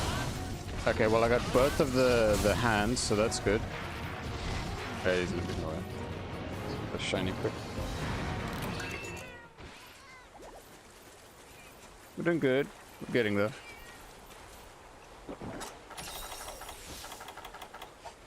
Let's go. So we broke both his hands. Hopefully getting the head would be great. Top of things. I'm gonna try and get a mount just to make it a bit easier. If he can make his way this side. Cool.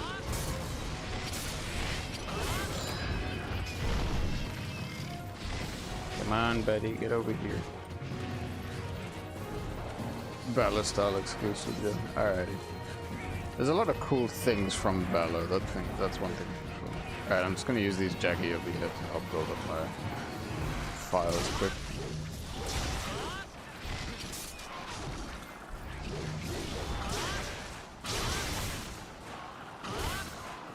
Never mind. Wait, no, one's still alive. Never mind, they're dead.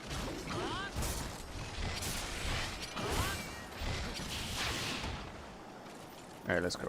I'm gonna do just an AED on his face. I don't want to do an SAED.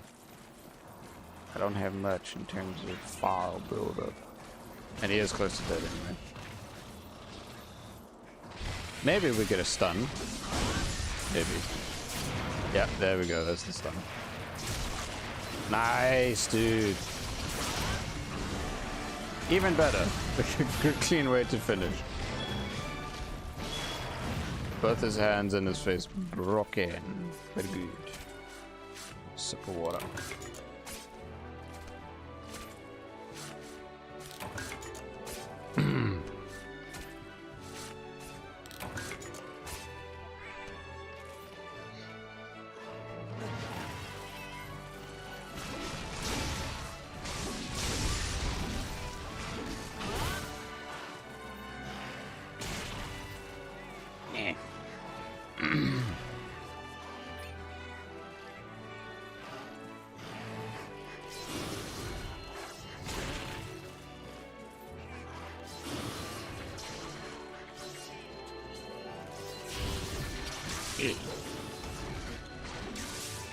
Special suspicion.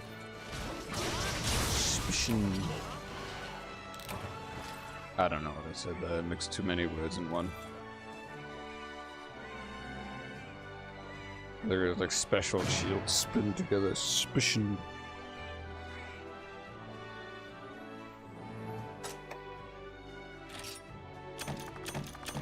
Urban shell. Hammer and scalp. I definitely say that I should have enough now for the Brachydios charge blade.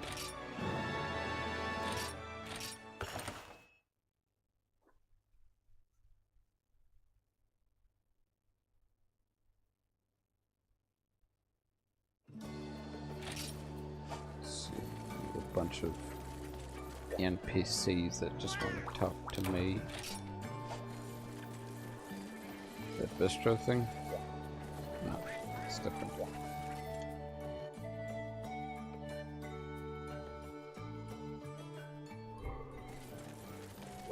Right, cool. We got another, not one, but two charge blades kind of done on the list for now. The one being the Brachydios, and then one being the upgrade for the Glavenus charge blade. Okay, yeah, and this immediately just wants the... Wait. Yeah, no, Monster Keenbone comes in high rank. Yeah, okay. Where is the Glavenus? There it is. Scorching Demander. Yeah, this I have the most of. Cool. Now comes the time where we are going to be slapping the good old edgelord, edgeboy, Gormagala. Because I know it has a charge blade, it has a very cool looking charge blade, but I did not see it when I slapped the boys, so I'm just going to safely assume that I just need the parts. I did not break the feelers, I did not chop its tail. It's probably one of those two. Yeah. Yeah,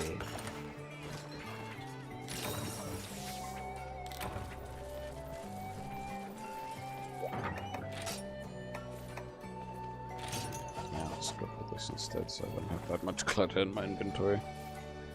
Ugh.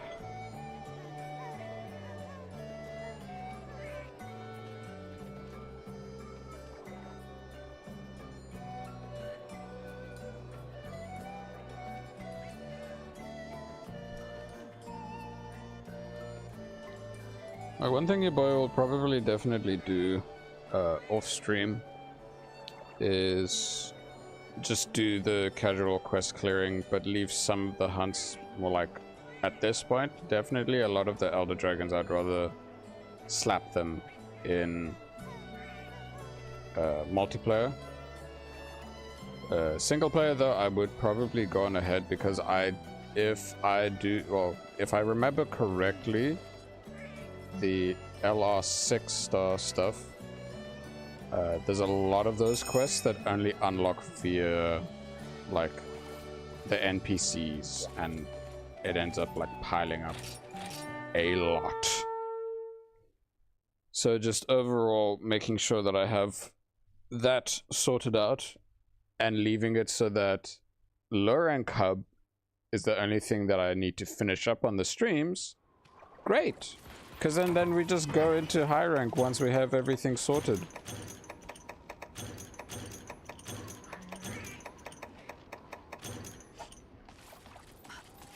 Yeah, exactly. Let's go. Big boy should be in area 6, I believe. I'm pretty sure. I can't remember which cat I have, if it's the assist cat or not.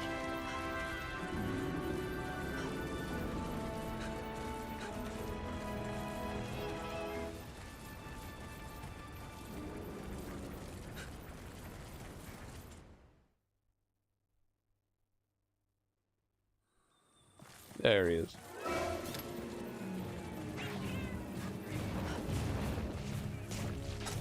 My warm-up hunt this morning, like this start of the stream, just slapping a casual Gormagala. Like, oh yeah, you know.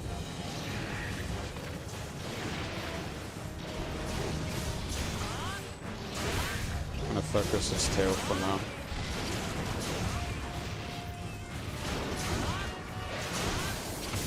Okay, I'll focus the head once he's in the state of oh, not. Ow.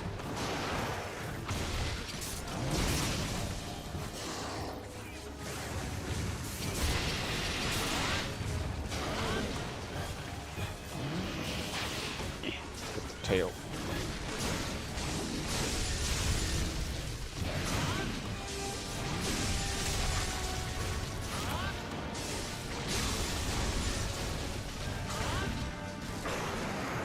Okay, he angry boy. Very angry.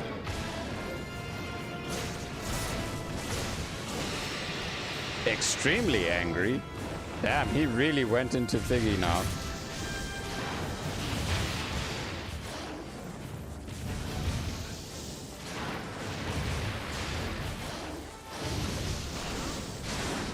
Damn it, man, don't spam your move. I want to get the feeler.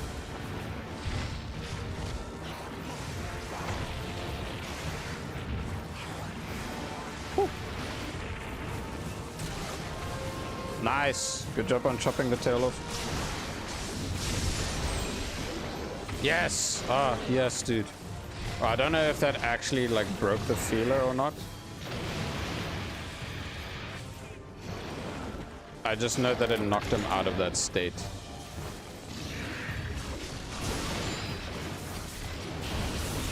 Use this cheeky bit.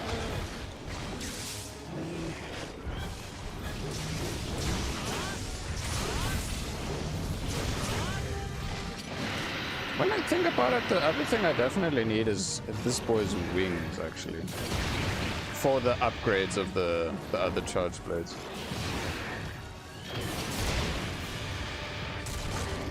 Nice. Okay, perfect. I said, I need the wings. Breaks the wings.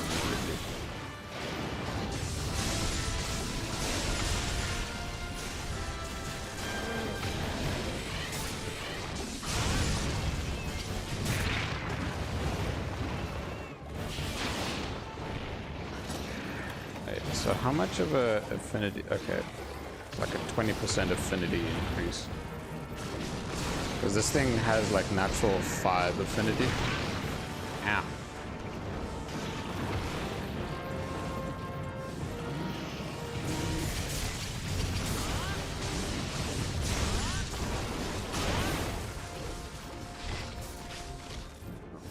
tail quick.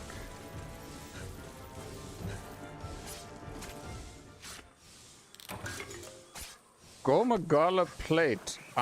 Sure. I mean, I was thinking of the tail, but I will more than happily grab the plates. Whether I need it or not, that's the other question. Probably not.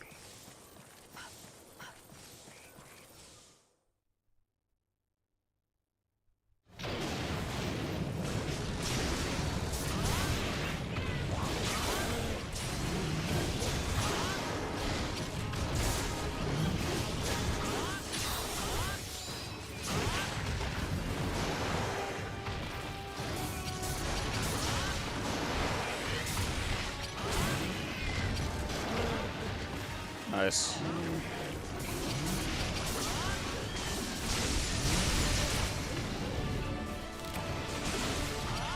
There we go. Quick clear. Hopefully we get the wings and such. I really don't know what's the main part that's needed for unlocking the charge blade, if it's something that can be, you know, crafted from scratch.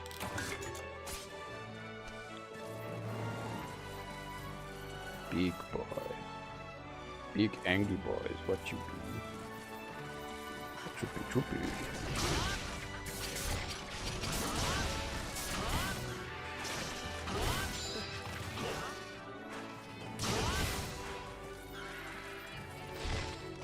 Shit.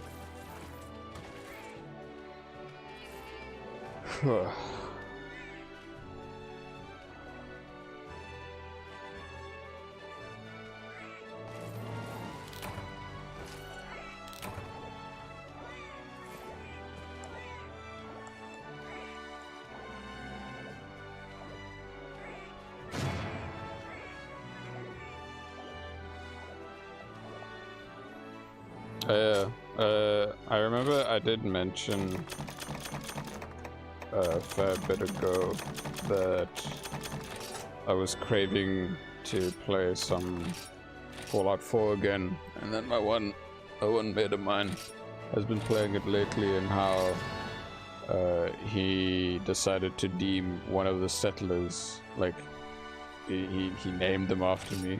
Even though you can't actually like change his name unless you make the robot via the DLC. What's been really cool is that he sends me little updates about it, about the progress and how the settlement is, like almost every night since then.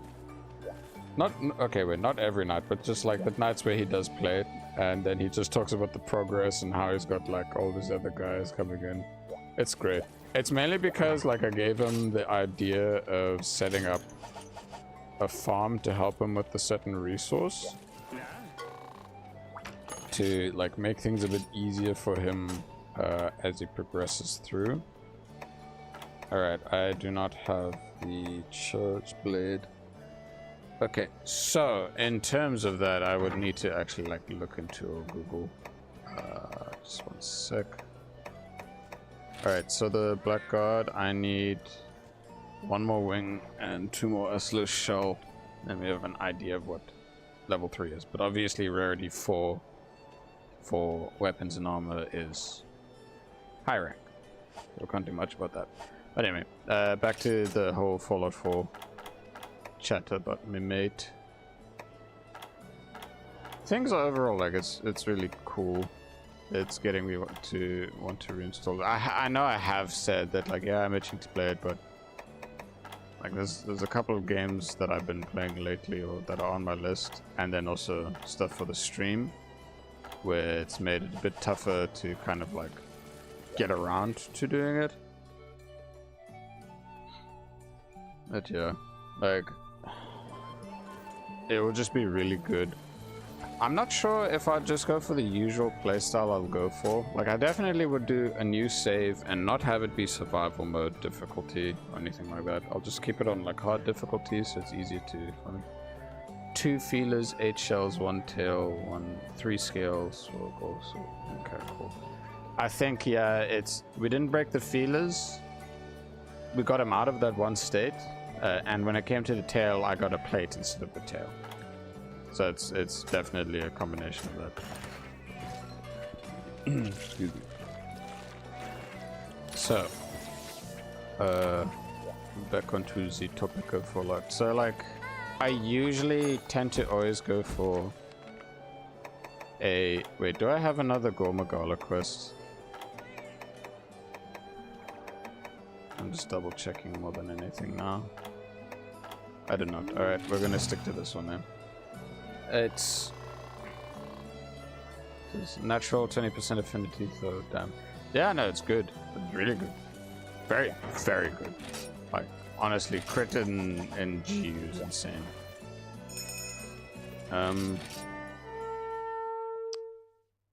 So yeah, I usually always go for a sniper build and try and get like a silencer as early on as possible. And the last time I played, when I did my very long-term playthrough, I did try and, like, I started off the same, but I did push towards like a science type build with laser weapons and then power armor. So it was very much like a very tanky build and playstyle. But yeah, no, I remember why I got upsetty spaghetti about that save. It's because of the one glitch that is basically like almost impossible to fix, which really sucked. So yeah, but again, like I've made, like, with Fallout and Skyrim and like a lot of other games in general, like, yeah, I play until like I beat the game, or well, Skyrim not always beat the game. I did like push to beat the game at least once, and not bad. But, you know, Skyrim is one of those games where it's just fun to fuck around. I mean, like, it's same with Fallout. It's just the biggest benefit when it comes to, like, progressing, obviously, is, like, really good weapons, really good armor, and access to certain places that you wouldn't normally have access to unless you progress the story. Ow. As well as maybe some legendaries, and also some exclusive skills and perks and whatnot. Like with the one DLC with the, when you play as a raider,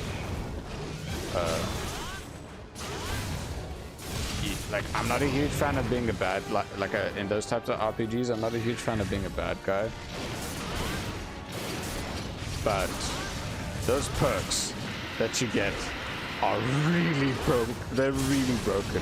Plus, the permanent, that's the other thing, is that they're permanent. It's not like, oh, when you kill a faction, you lose those things. Like, nah, you get all of that. You keep it. It's great. So, I found, like, followers a lot, like, very annoying for the most part when it comes to, like, doing a lot of questing and whatnot. So I just keep them exclusively to make sure that I get their perk. And then I tell them, fuck off. But that's also because, especially in survival mode, because your natural amount of, like, carry weight is nerfed hardcore, like literally half the natural what you would normally. And if you have this one perk called the Wanderer, or the Lone Wanderer, you get a massive boost to just, like, damage resistance, damage you deal, and on top of that, perfect.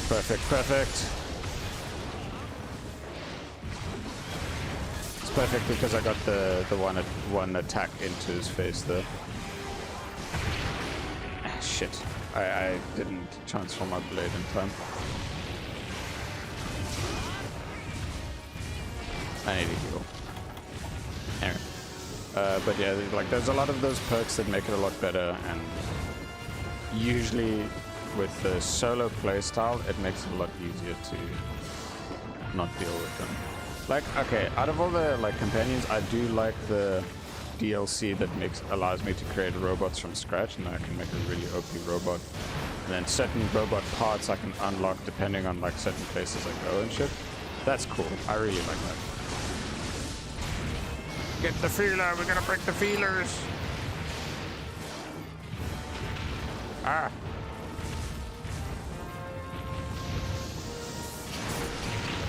Damn it.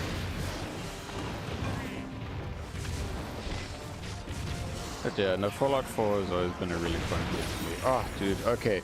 So, the special relationship with me and Fallout is that on the day of its release, and when my Xbox One would still work, I played the shit out of that game. Like, hardcore. And this was like during the time when I was like in my final year of high school. And my god, dude, Jesus Christ, it was legendary. It was so much fun. I played 12 to like back, well, obviously back then it was a lot easier to play for that long. 12 to 13 hours every day for 2 weeks straight. And I was learning as much as I could with the base game. It was amazing. And that's like, out of like a lot of the games, especially Fallout 4, I am proud of like a lot of the things I figured out on my own without any help of things in general. Like looking up online and stuff like that. And then what further increased that knowledge was whenever any of the major DLCs came out, and then when survival mode came out, because like, oh hey, you're kind of forced to try and like figure out where a lot of shit is. And with survival, whew, like I just know where a lot of like beds are for you to save along the way to try and make sure that like, hey, this thing over here that you're about to face can basically one-shot you. There's a bed in this location, just like in a random location out and about. There's a little sleeping bag. It's like you're gonna use it for saving. Oh, cool. Just wait, you did. Nice. Wait, did I actually get the Gormagala tail? Yes, I did. Sick. But yeah, no, like ever since survival mode came out for Fallout, I just stuck to it. And I was like really determined, like I need to beat the game in its entirety with it. And I did. And then I wanted to do it again. And then I tried, and then that was the one that led to the permanent bug or glitch with trying to get the Brotherhood of Steel and whatnot. I was like, no, why you do this? The other permanent bug that really annoyed me, well, not bug or whatever, glitch and whatnot, that like irked me pretty badly when I was playing it, was to do with the Far Harbor DLC, and it was related to the old man companion that you get from there. It was the quest he gives you that tells you to go kill the giant like prawn monster thing, whatever, that mantis shrimp prawn thingy majiggy. I don't really know what to call it, if anything. But essentially that big boy, okay, I got a feeling now. That big boy was like, it would show on the map, but then you go to the locations and it just wouldn't spawn. And I do not know where or how or what caused like the bug to happen and stuff. It's just so like those are one of the few moments where like, because I usually just prefer playing the game in vanilla, that's a moment where I would definitely play using the unofficial patch mod. Because I did that with Skyrim, and Skyrim like was amazing with it. But then there's like certain things in base Skyrim without the things where you can kind of like, I thought was just a feature. Oh no, that's an exploit. It gets fixed. I'm just like, oh, okay then. Elin's craft. Yeah, I need one more feeler and 2 shells. Oh, it's such a cool charge blade. Very metal.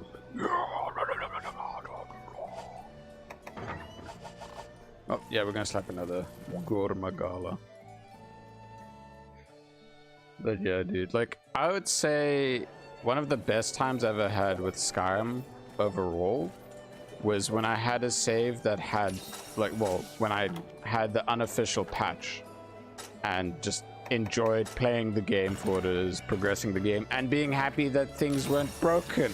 Because that game is so broken. Any Bethesda, well, most of the Bethesda games that I played are so broken, but it's whatever, it's fine. It's just the usual thing. It's the charm. You always know it's the charm. But yeah, for Fallout, one of the early bugs that I really found annoying, but there was a way, as long as you made sure to kind of like just make sure that it would prevent the bug, is specifically to do with that one vault quest that led you to the chance of a permanent disease from a mole rat. It's like Bethesda's charm, barely tamed junk. Yeah, exactly. And it would give you the companion Kiri, the doctor, Mr. Handy, or Miss Handy. I don't know all the variants of them. I just remember Mr. Handy and Mr. Gutsy and Codsworth. I still find it funny how Codsworth has like a huge plethora of names that he would actually say out for you, like fuckface as one of them. Like, it's funny, but like most of the time whenever I make a character, I don't like making a joke character too much. Like I prefer to just stick to a character that I kind of like to self-insert to a degree. It's like that's why, like, whenever I tried playing D&D with friends and stuff, it was a bit difficult to get into the whole idea of like role playing as different characters that, you know, aren't how I'm like. But I know that's the whole plan and idea. I forgot to switch with Ariel. Nothing wrong with Ariel. Ariel's great. It's very nice. Alright, the main thing is we just gotta try and get this boy's feelers. But I have a feeling that his chargeblade splits off into the whatchamacallit, so getting the tails anyway is still good.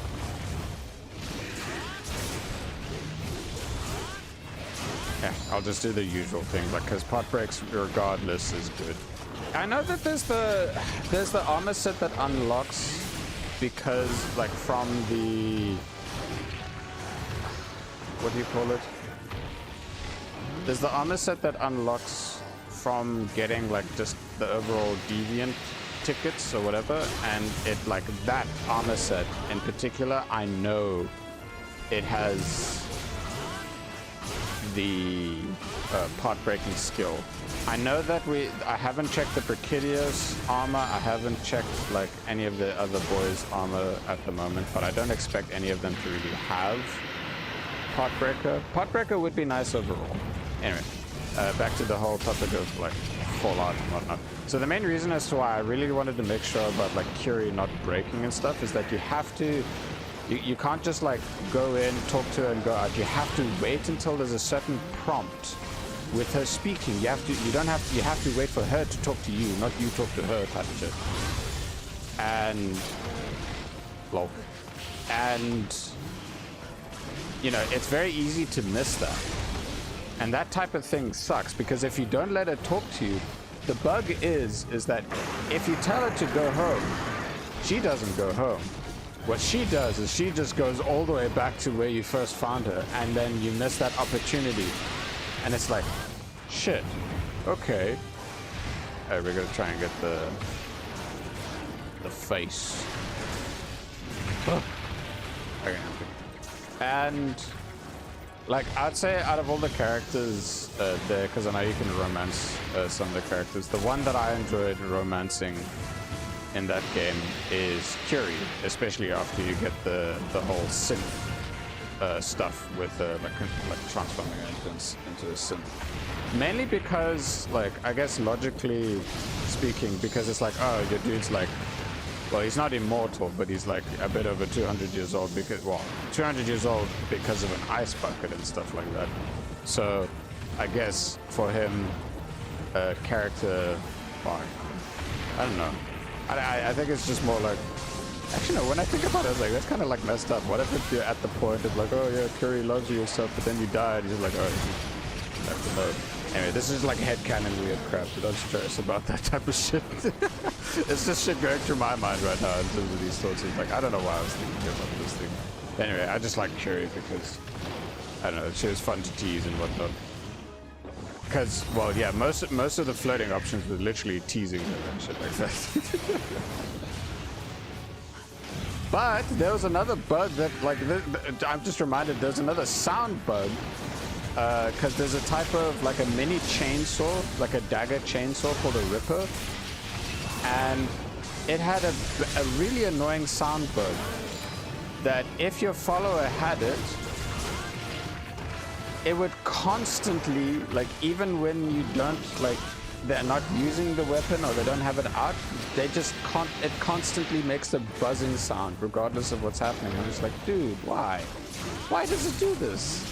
And it's like annoying because it's loud and obnoxious. It's just like constantly in the background. It's like, come on, dude. I don't need to do that shit all the time.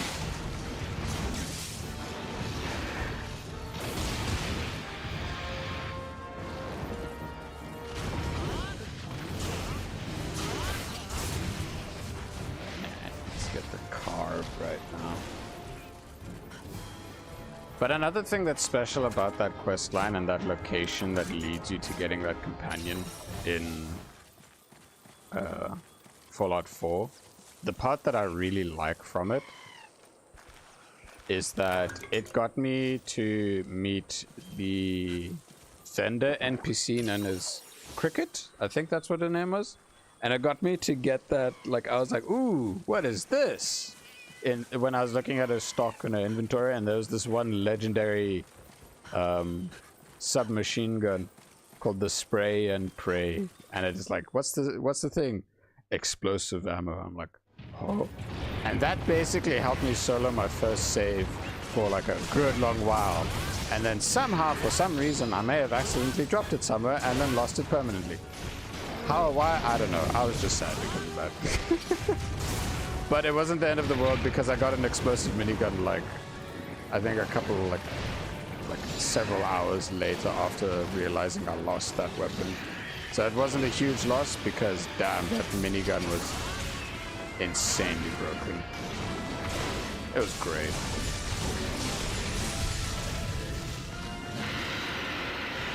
Angry boy.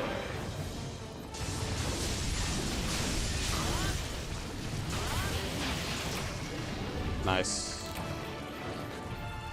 Yeah, now your boy has a lot of great memories with Fallout. So much so that it's like hard for me to remember everything in one go. And another thing is that every time I play Fallout 4, it's the same with Skyrim. There's always something that I end up, like something new I learn or figure out. And it's always great. I always love that about a lot of games and stuff.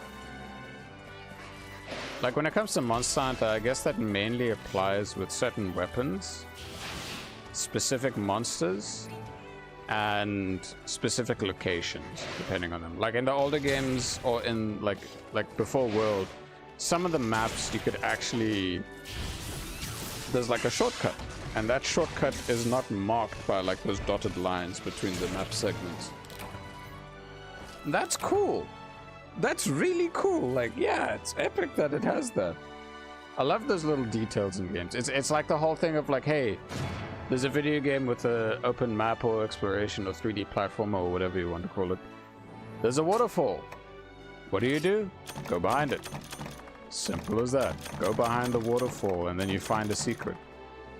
Alright, I have the other feeler that I need.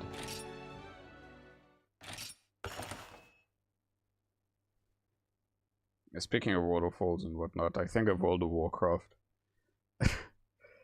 Like, I'm glad I'm taking a good break from it because, like, yeah, every now and then I like going in and playing around and having fun with it, like leveling a character and such. I remember, I don't know which expansion, I think it was in the Dragonflight expansion or something like that. Oh, well, I can't remember. But there was someone or a quest, and if there's no secret behind the waterfall, it's legally not a game. Yeah, that's what I was about to get to, is that some of the waterfalls, there's one that like had an NPC or something that says, oh yeah, don't forget that some of the, like something, like they were talking about something in terms of the waterfalls. Oh, okay. It was the latest expansion, and I was exploring around the main island, and I found this waterfall close to the peak of the mountain, and there's this whole thing with crabs. It's like all these little crabs, and apparently it's like a whole mini collectathon fetch quest type thing. But Jesus, those crabs are hard to find, so I gave up on that shit because it's like, okay, yeah, no. When it comes to World of Warcraft, like a lot of that stuff is a bit excessive to a degree in terms of how massive it is. But, you know, that's whatever. Ready. Boom, bada, boom. Now we have the... What's the name of it? The Elenskraft. Which apparently I can upgrade already. Sure. Leopressio. Oh, dude. Oh my god, yes. Shigaru Magala's chargeblade, dude. It looks so cool. Ah, it's such a cool chargeblade. What's the difference between them? A lot more dragon and a lot more affinity in comparison. But that sharpness is terrible. Leo. Yo, Leo. Oh, yeah. Here come the random German and French names. By the way, I'm back. Took not as long as expected. Ah, okay. Nice. Well, if you added me, you should be able to immediately just join back in.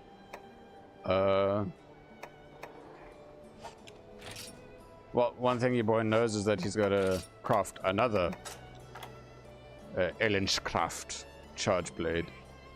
So, you know what? Yeah, we can slap like 1 or 2 more of these boys, and then we'll do the deviants because I need to make the.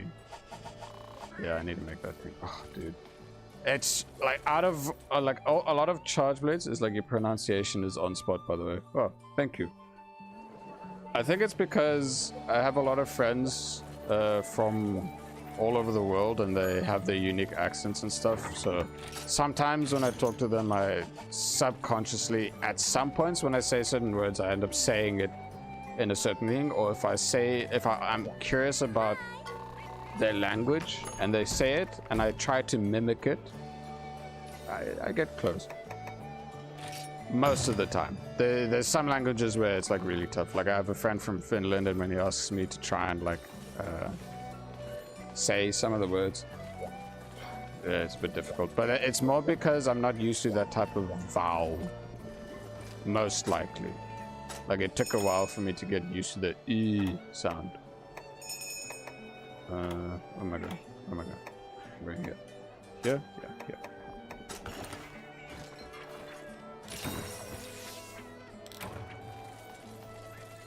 Let's go. But yeah, your boy grew up surrounded by a lot of people with a large variety of accents and backgrounds of culture and stuff, so it's cool. I mean, there's the perks of... Oh, that is definitely one of the perks of moving around a lot when younger. Like, in terms of, like, how, like, the frequency of moving around a lot because of my dad's work is we'd usually stay in one spot during school years, I have to preface. So, like, from pre-primary and whatnot upward to high school, and then, obviously... film school, like university stuff. It was definitely a factor of like 2 to 3 years, type 5. And a lot of the moves early on were in the same country, and then the moves later on were in the different countries. And it was interesting. It was different. And then obviously coming back to my home country, there's a lot of culture shock to my own country, especially moving away from it. It's also part of the reason as to why like I can only speak English. Because like when I was younger, I could speak the other official languages, but like at a very basic level. But then because of the moving and whatnot and the different curriculums, depending on the schools, your boy lost a lot of that knowledge, but I can sometimes, when I hear that language, I can sometimes kind of like understand contextually and certain keywords, but it's just pronunciations of some of the things I don't bother. I don't try. Like, I think honestly, if I were to put any effort into like practicing and speaking in another language,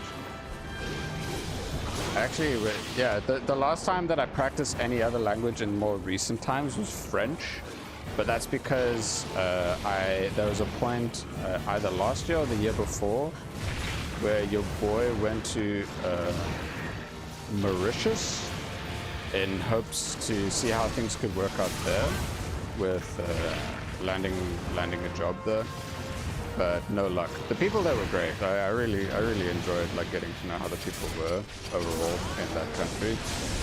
Lovely place, a bit too humid and hot for me. I don't like getting like I don't mind if things are hot and dry, but when the humidity kicks in, not fun.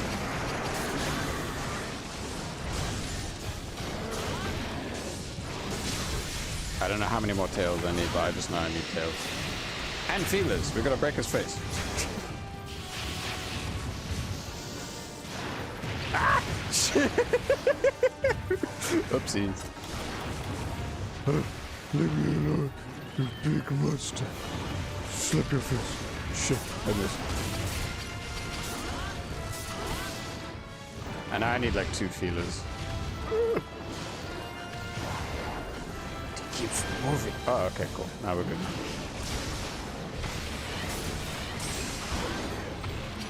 I hope that was a break on the feelers, but you know, we'll see.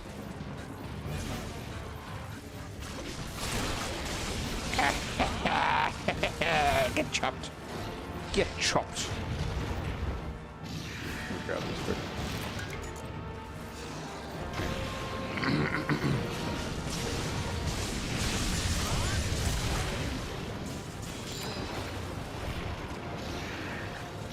But yeah, like, I think French was a bit easier for me to kind of get into at the time because a lot of the other people there spoke French.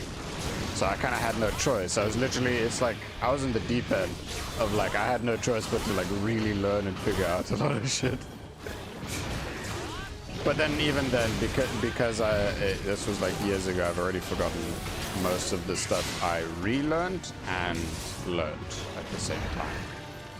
Like, in terms of consistency of just listening skills, but not speaking skills, or reading skills for another language, I'd say like, well, because your boy likes to dabble in witnessing some anime every now and then. Like if I were to, like if I'm in public or depending on location and stuff, or if I'm at a, I don't know, on call with folk and whatnot, and there happens to be someone there that speaks Japanese, if I hear the right words and see the context, I might understand what they're saying. It's a similar situation of like the other languages in the country I'm from. It's like, as long as I know the context of shit and then see what's going on, I'm just like, okay, I kind of know what's happening. Because like sometimes people make a bit of a joke with me when I'm visiting them and their main language is not English. It's like they're just having conversation within their family and then they look to me as like, you're following what we're saying? And I'm just like, this and this. And they're like, huh, okay. Why don't you speak it? I don't know. I was just like, the pronunciations fuck with me. And like the sentence structuring and whatnot. Learning other languages is quite tricky. Like for those whose second language, like if English is not their main language, like I have mad respect for them, because like it's fucking hard. But like I'm impressed for those who not only speak English as a second language, but to the point where it's basically a second first language. Like when you hear them talk, they no longer have an accent when they talk. And that's impressive. But I will admit, there's some people, because, well, personally, there's some people that I know that I don't want them to improve on their English because The accents are their charm, and one of those people is my Italian friend Yamada, because he's got a very thick Italian accent. Like, mind you, it was so thick to the point where there were moments where I had absolutely no clue what he was saying at all, and he was speaking English to me. Okay, now mind you, there are some English accents out there that if you hear it and you're a native speaker, you have absolutely no fucking clue what's going on. The magic and joy of the dialects and accents and stuff. It's great. It's fun.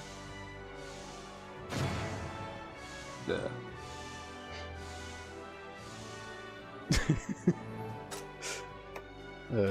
Good time. Wait, did I grab all the pots? I think I did. I'm pretty sure I did. If I didn't, I'm just gonna them up too much. Oh my god, that reminds me too much of my listening comprehensions at school in English classes. Okay. Oops, all rip claws. Yeah. Goddamn, rip it.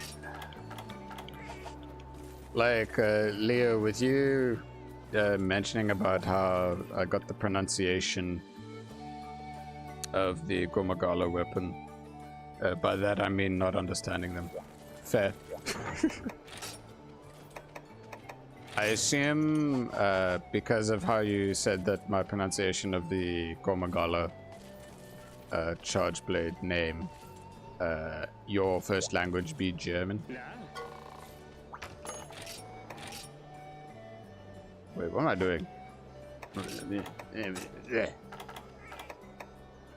Ellenschraft. Yeah, I can get more next time. Now is the time to slap some deviants, and that deviant that we're gonna slap first is a bear. Not really. It is. I am German.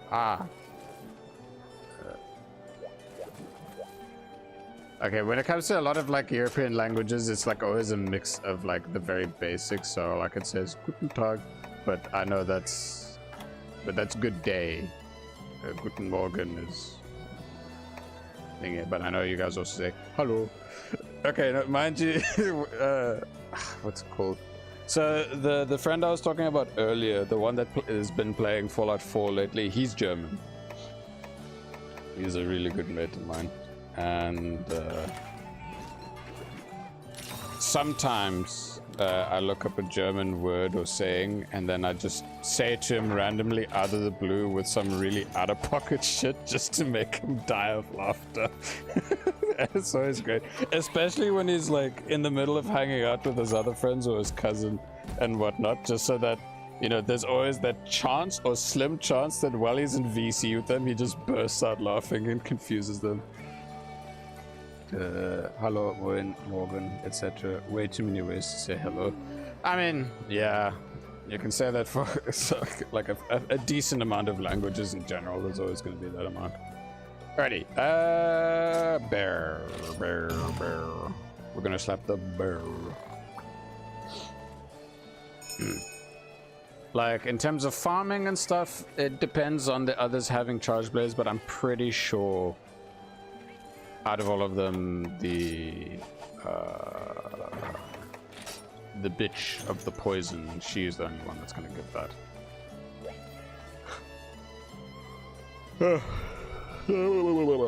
Excuse me. Jeez. It really doesn't feel like it's been 3 hours, but I think that's just because I've been yapping my jowls constantly.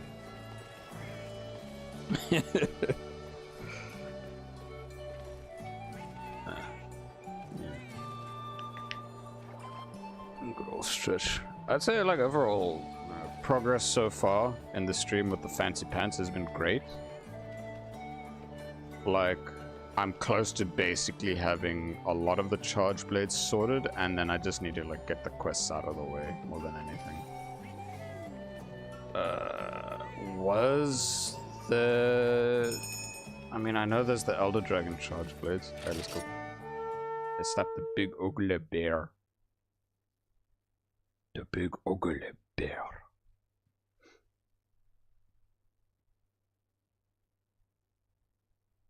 I remember. I can't remember which stream exactly, but there was the time when there was one where there was a Japanese viewer who spoke in, or who typed in Japanese, and I remember using Google Translate to try and figure out what he was saying. It was basically just like greeting of like, oh, first time seeing you, hello, and I was like, oh, okay, that's cool. Then there was literally the next stream after that one, there was a which I find cool, is there was a Japanese dude that just I guess was wanting to overall like share the passion and enjoyment of like, ah, yes, GU, but then also practices English and whatnot, and it was good. His name was Full Tankajiro. And I know that there's the meme of like, oh, Nihongo Jozu, and I find it funny how they were concerned about how their English was, and I just said, no, your English is good, Ego Josu. And so it basically became a back and forth of that meme, and I've never had that happen before, so it was really funny. So I was like, damn, okay, that's cool. So it's like small like terms like that, like there's when I think about it a lot of the time, especially with like the European languages like French, Italian, Spanish, German, maybe Portuguese as well, I think, and whatnot. There's always like in just like general life things, for some reason we just like to use the words or terms from your guys' languages and stuff. Like bon appetit is something we use very often, yeah, as an example. Whether it's bon appetito or merci beaucoup. Why? Because we can. It's like, why? It's because it sounds fancy in some instances. Okay, one thing I will say though that we do say often if it's German is we like to say Scheißen. If we don't want to say shit, we just say that just because we can. Hey, nein, du Scheißen. Because it just has that like right oomph to use it in those situations. Ah shit. What am I doing? I'm like going willy-nilly and I'm like, dude, this is a deviant. You kind of need to focus on this shit a bit more.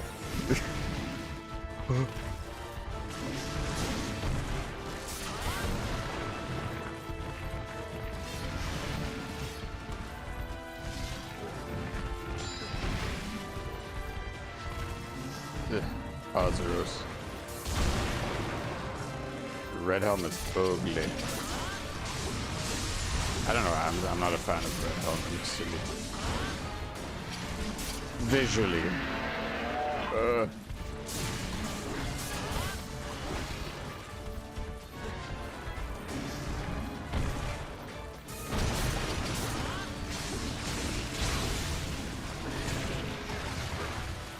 Thank you for the save.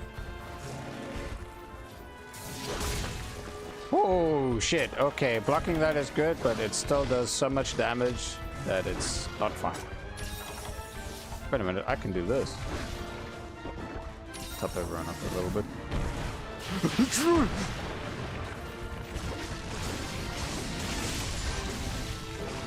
Okay, I got a little bit on the back. That's something.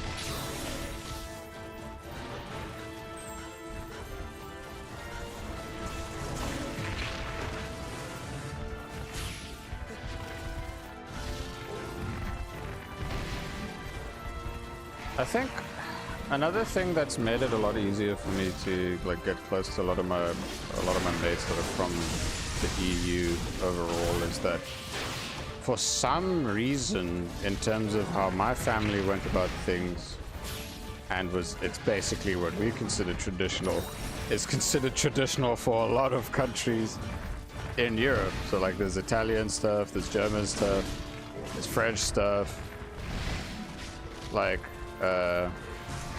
what's it called?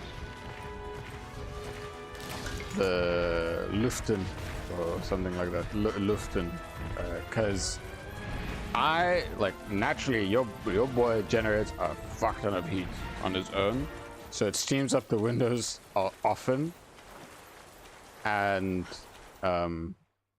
especially when the winters can kind of I don't know if I got the pronunciation correct or not for that. I don't know. It's that vowel, that type of U with the dots. I don't know how to pronounce all of the things. But yeah, we have moments where we basically do that when it's winter on my end.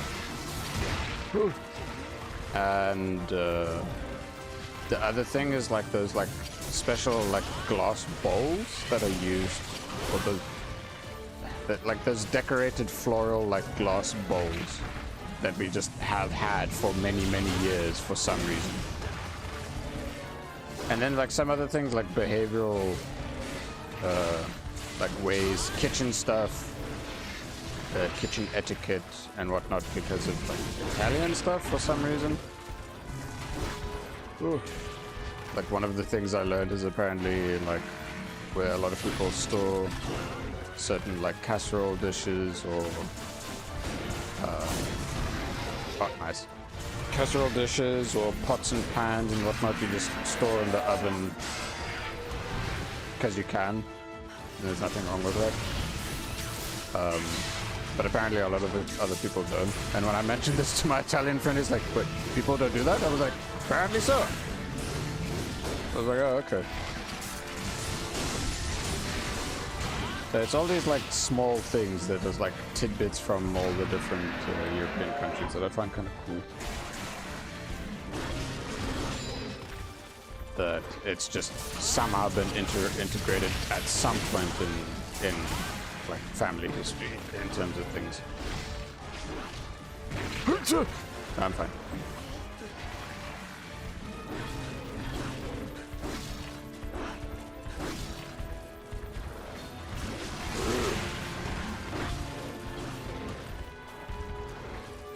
You whacked me. Oh, okay.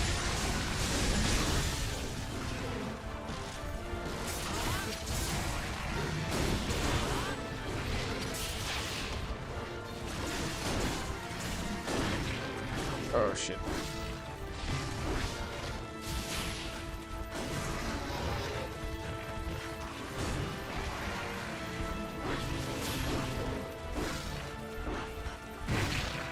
Oh Jesus, he is really vicious when he's angry. Wait a minute, is he nearly dead? Yeah, he's nearly dead. Nice.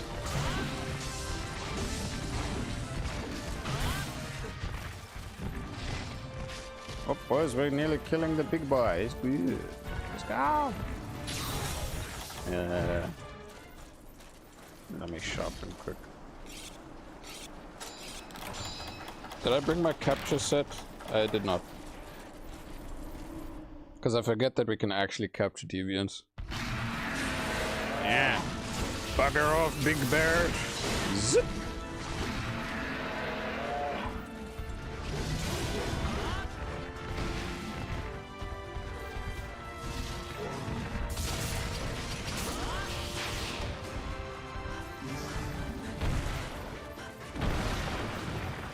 Funny tracking of the butt slam.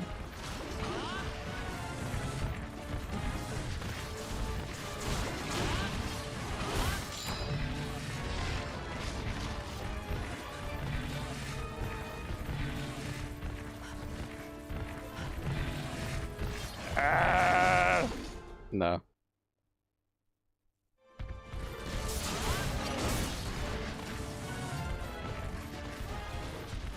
Watch out behind you.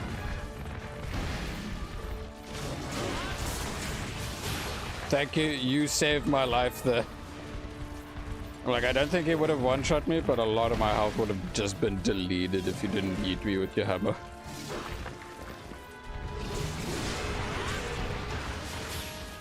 Nice. Knock him down. Kill that bastard. Kill him. Nice. GG's. Cool. First deviant hunt. I'm pretty sure that, yeah, he should not have a charge blade. That was good. Very good.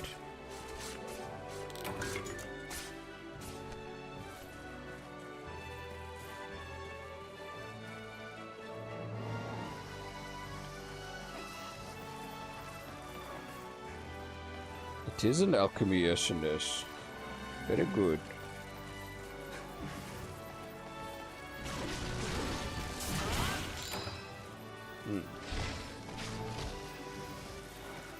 Yeah, I'm gonna do check about the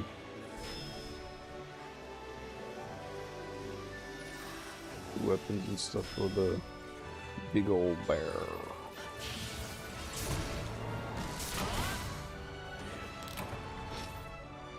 So, I know that the one really good mix set for high rank is the Higher Soul, and the really good charge blade for high rank is the Hellblade Glavenus one. So at least in terms of like knowing what to get for that. Constant red SP, yeah, dude, that was good. Ooh. Artillery +5. Not bad, but would like some slots in that. Yeah. Alright, that red helm is out of the way. We are going to... Wait, is it Snow Baron next, or is it the Daimyo? Not Daimyo, the Stone Fist. Well, first things first, I need to double check about the whole situation. Imagine a full team of 4 running alchemy. You know what? I'll join you in the alchemy. Limit breaker. There we go. So then we can have all sorts of things.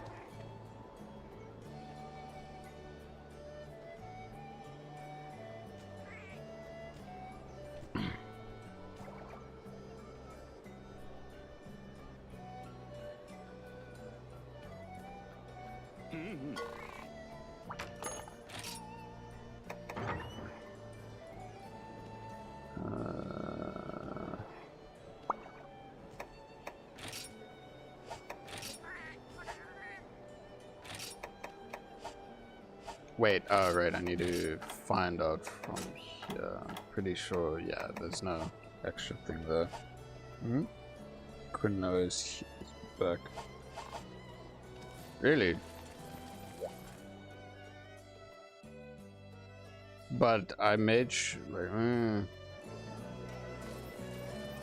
okay. I mean,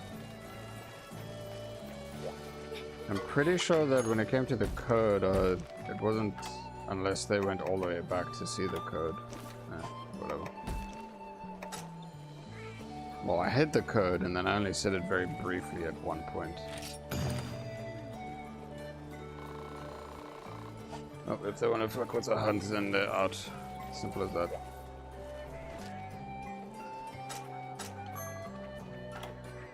Okay, let's see.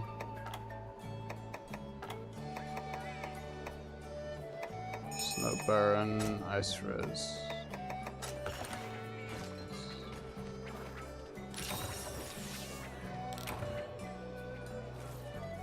Ah, okay. Yeah, fair. Alright, so I will bring my capture set because I don't like Snow Baron. I was like, I mainly killed it once before and hated it ever since.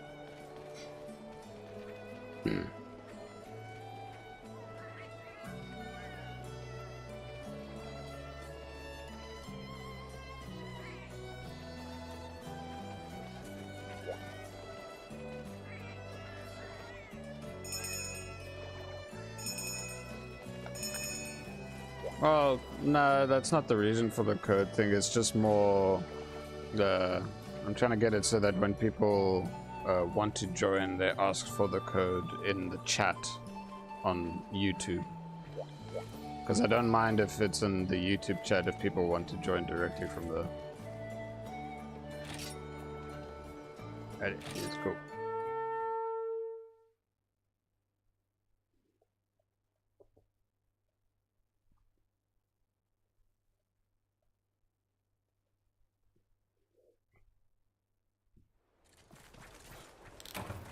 The only reason why I have a bit of suspicion when it comes to Black Cat is more just because of the one time where you became angsty.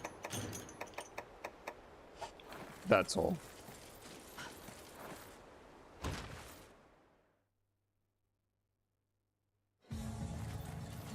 Like, to give benefit of the doubt, I know it was just mainly that one time, but it left quite a strong impression. So it's just me sussing you out at all. Don't take it too hard.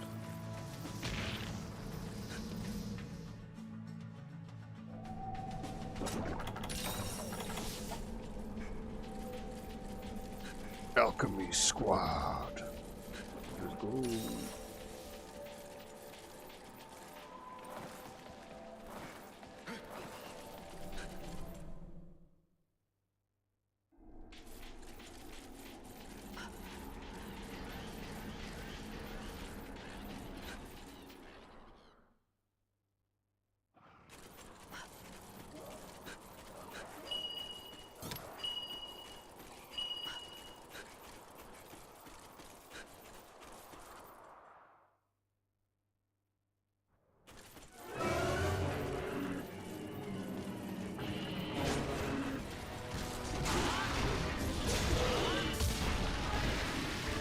Okay, I'm glad I blocked just in time for that, but Jesus, my freaking stamina for blocking is gone.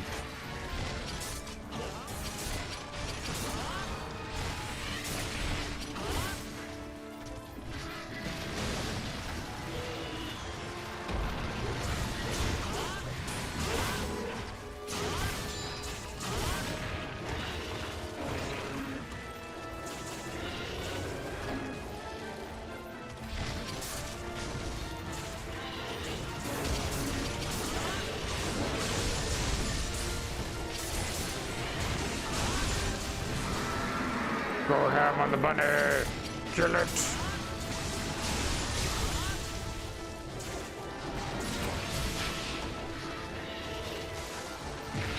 Holy shit, okay. I didn't know that it had like homing ice balls, unless those would just happen to be in our direction. Uh-oh. Thank you. Okay, alchemy booster. That's gonna help a lot. Nah, I missed that on the...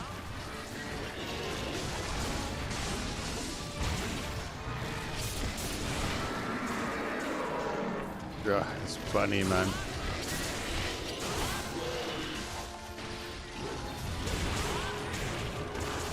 Ow.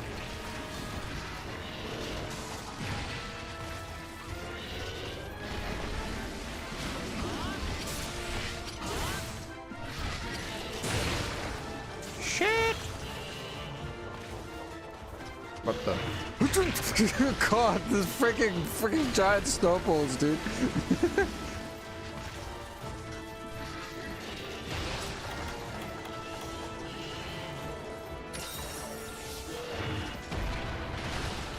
Oh God, Jesus. The excessiveness of the size of those things, dude. Yo, Venom! Sup, bro? Is this normal Lagombi? Why is it so big? It is not normal Lagombi. It is my most hated Lagombi. It is Snow Baron Lagombi. Oh shit. It throws really big snowballs. And it is a huge pain in the ass. But yeah, we're busy slapping it so that we can get at least the one kill. But if it has a charge blade, I'll sadly have to farm for that. That's funny. There we go. 1, 2, alchemy immunizer. Alright, cool. Everyone get some free constant heal up, type 5. I was gonna get the double layer of the heal. There we go. Sorry boys, I didn't mean to eat you up like that.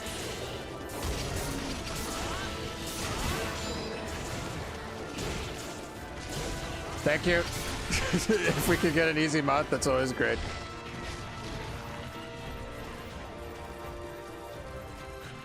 Kill the bunny.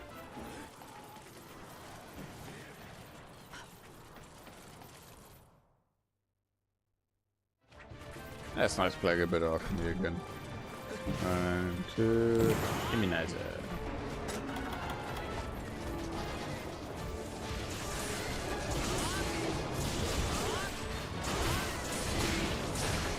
Ow. Ow. I'm trying to charge my charge blade. Okay, there we go. This cheeky bastard.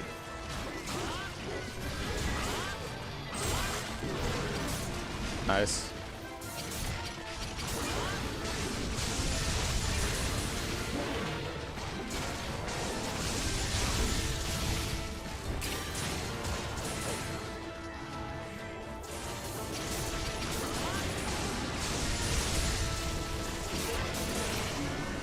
Nice. Oh, thank God. This bunny has always been such a pain. I mean, well, mind you, a lot of the deviants were quite painful because I soloed them long ago. But we got them. We got them good. Well, out of all of them that we're going to be farming, for the most part, it will definitely be Dread Queen. There's a shiny girl.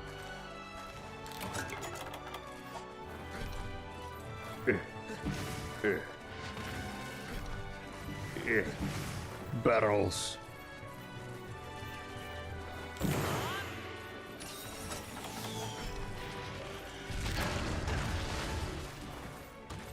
Ah, okay. Good to know that holding the alchemy sonic bomb, it's basically like holding an egg.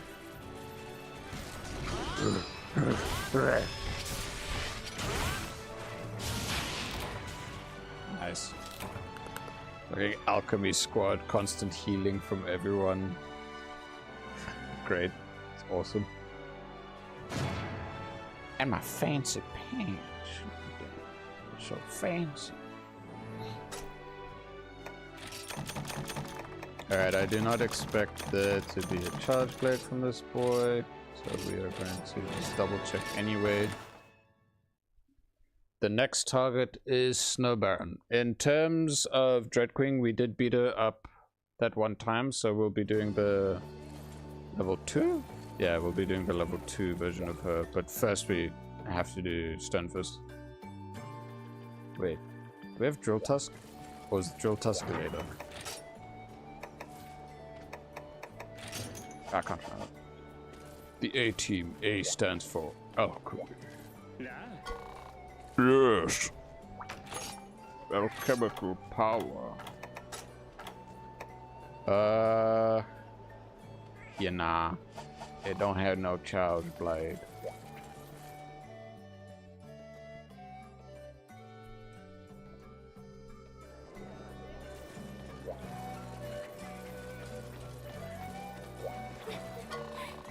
I think luring deviants only DQ Snowbear and Red Home. And Stunfist. Yeah. Yeah, I mean, that makes sense. That it would just be those two. Then, like, Drill Tusk is the first new one that I guess gets added in thingy. Well, 2 tips. First, you can break binds faster by moving the... I'll stick in a cycle. I'll stick 2, but a lot slower. Binds? You mean like when you're stunned, or what? Like when you're snowman?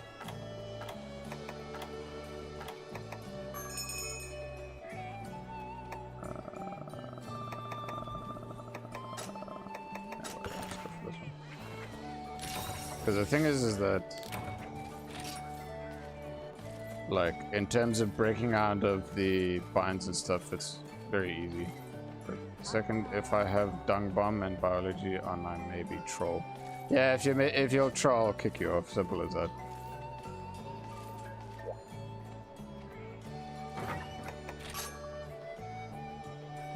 Let's see.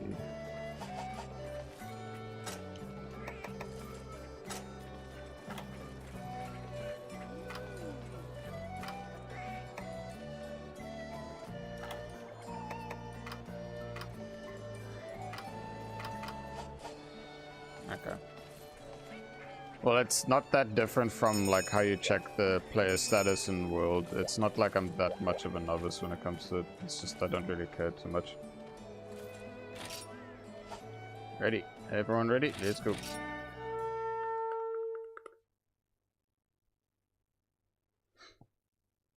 Yeah. In terms of tips, I'd rather, you know, in situations it's better if I ask for them, but yeah, I'm not that much of a noob when it comes to the game or games. Well, actually, no, I can't really be classifying myself as a noob.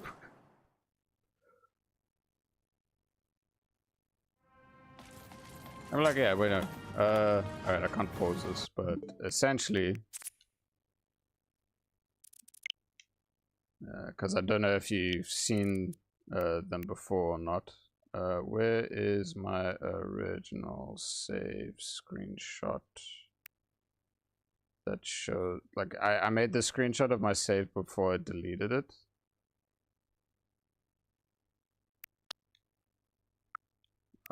Where is it?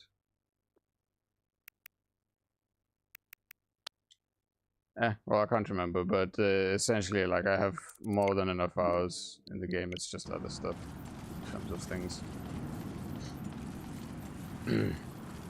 But again, like, it's not just GU. I have a shit ton of hours pumped in. It's also like World. Well, World, Rise, Freedom Unite, a fair bit in 3 Ultimate. Not too much in 4 Ultimate, but that's just mainly because I've been like pushing to finish a lot of the other ones first. But I've also been busy, so I haven't been able to push 4 Ultimate much.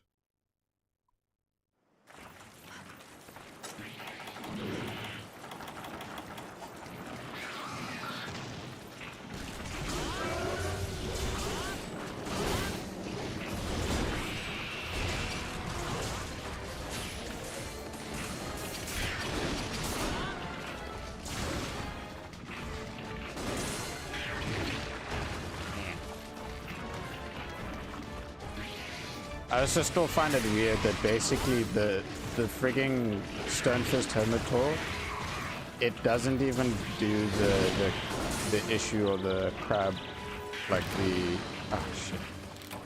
Yeah, let me focus on things again. It doesn't have that issue like the regular Hermitor when I select the target camera.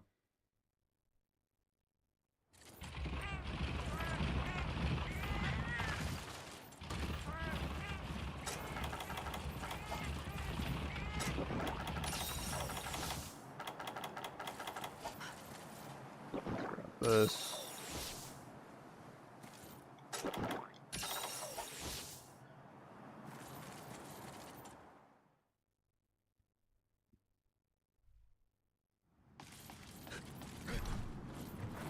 One, two, three.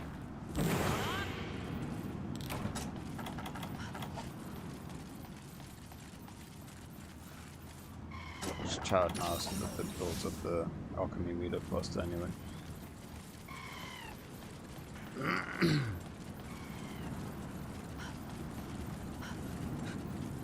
Kick back and relax a little bit. I'll stretch my back. There we go.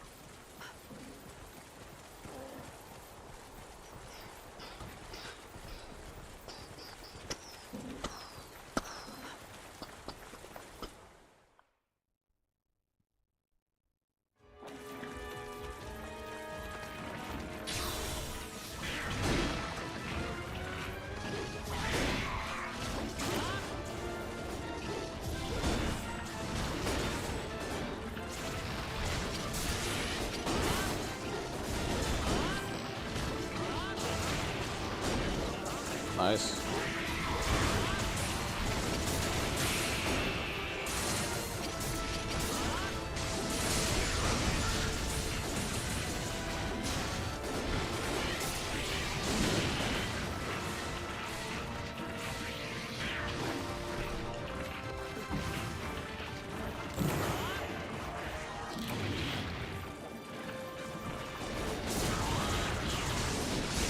Get screwed, crap.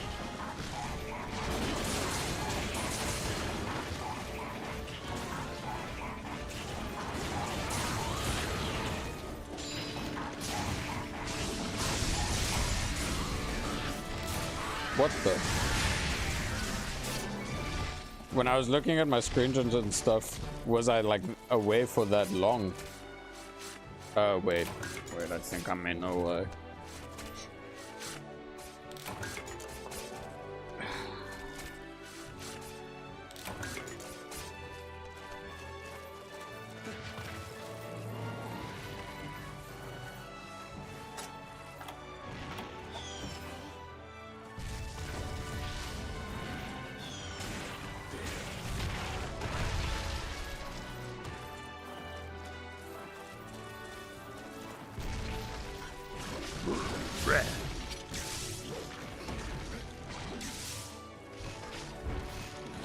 I may know why that took a lot faster than it did.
I guess the Hermitaur is just that weak when you use cheese.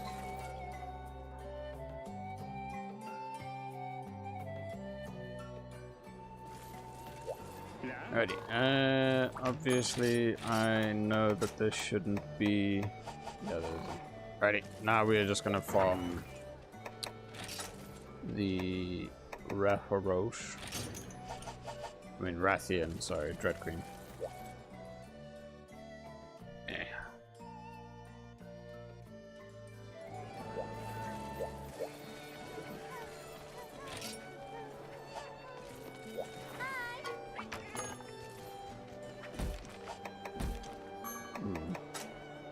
I just felt a bit too fast, mainly because like there was the moment where I was just... We did have two hammers caving a skull. True.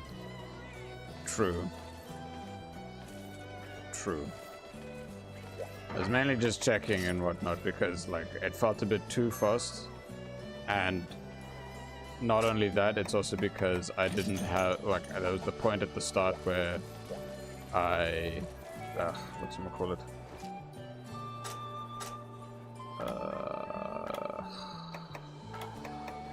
I was looking at the screenshots or showing those screenshots of the roll.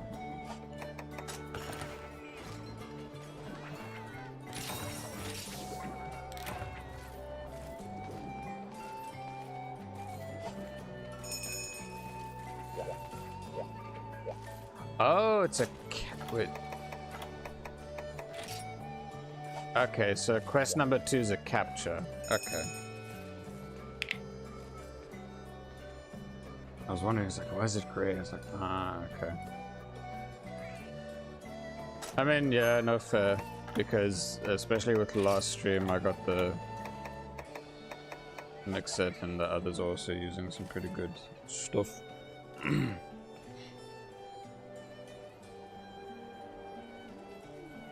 You've got cap stuff. What do you mean you got cap stuff? Oh, sorry. I'm being silly. You've got capture gear.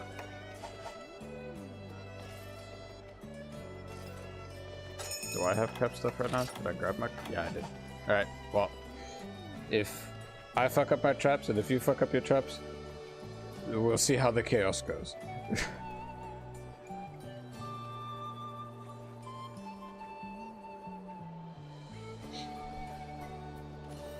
How's this? I want to do some events after. What, the low rank events or something?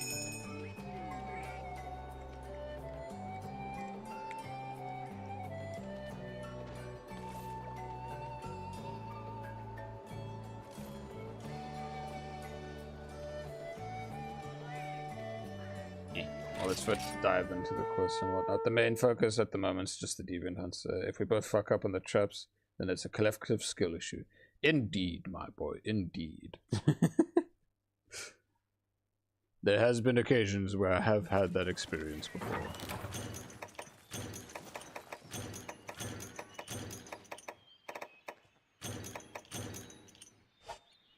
Hell yeah. And if you fuck up your traps, then it is even more of a group skill issue, collective skill issue.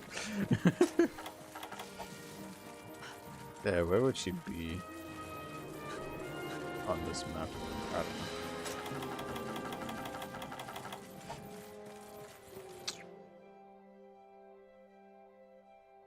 Yeah, exactly.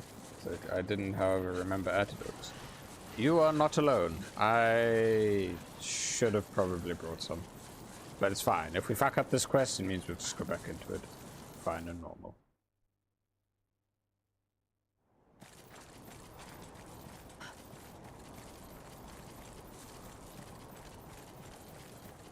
Apparently there's a Velocidrome. Which means that she should be either in area 4 or 5.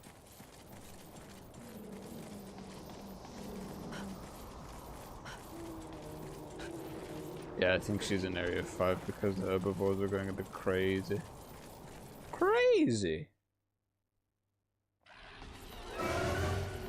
She is very purple. Oh, this, I can give herbal medicine if you like. That would be nice. When she moves to the next area. Oh shit, okay, now I do not like her being in the air.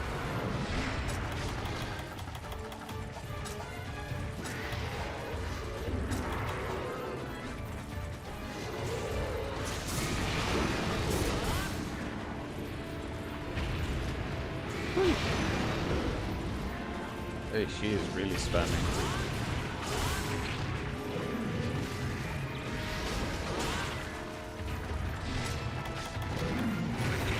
Oh shit, okay.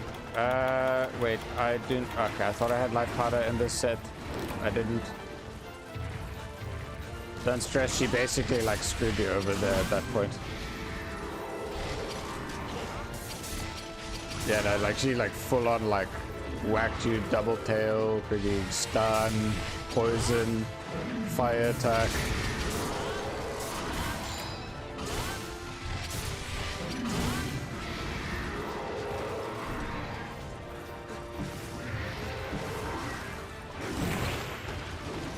Jesus.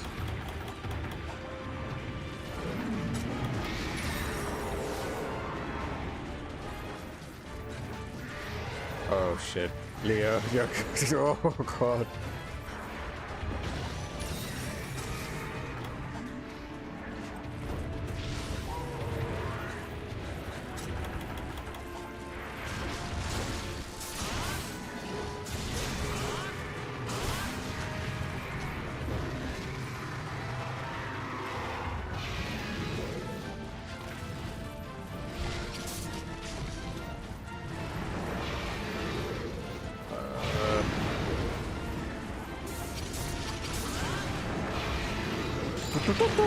Shit, okay.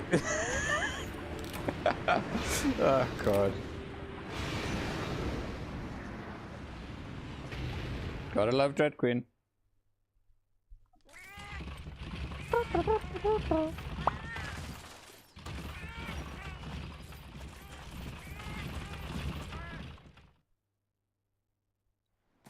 Well, I'm conveniently close to having enough alchemy charge to make the immunizer, which will then also give me Mark 3 SP.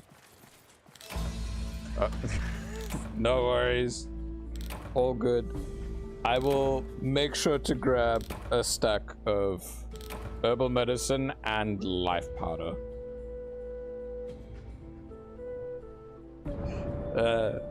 We went in a bit unprepared. It's fine. It's okay. All is good.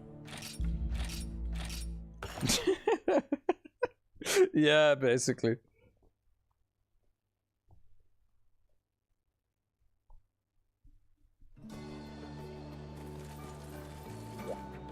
Oh, rinse and repeat. That's just the process.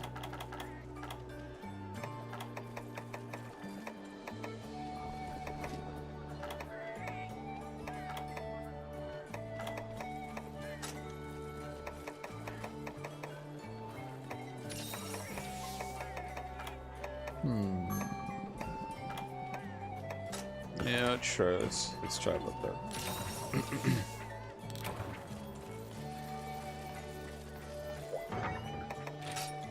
See, does this? I really do be dreading this queen for real. Fucking hell, man. For real, for real. Let's see. Life powder. Oh, that's herbal medicine. Good. Very good. Life powder, very good. Dust of life, very good. I should make sure to.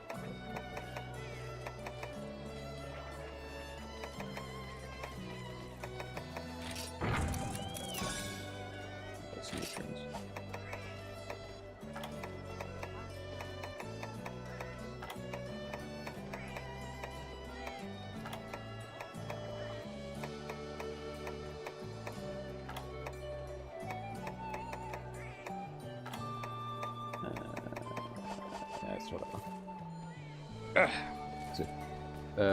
Don't worry, we're just giving her a false sense of security, right? Yeah, basically.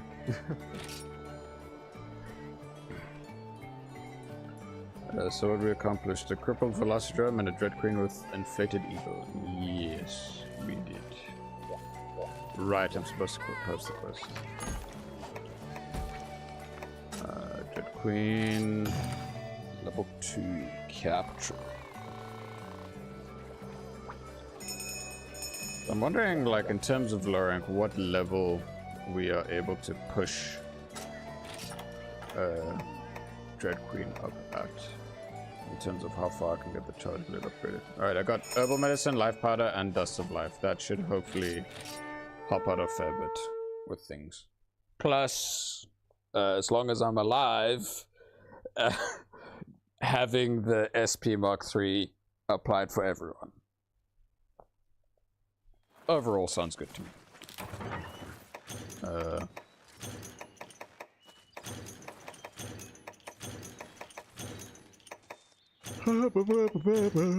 I'll grab the free trap anyway. We can use the free trap to kind of like wail, like do a shit ton of damage on her. And then use the pitfall for main damage.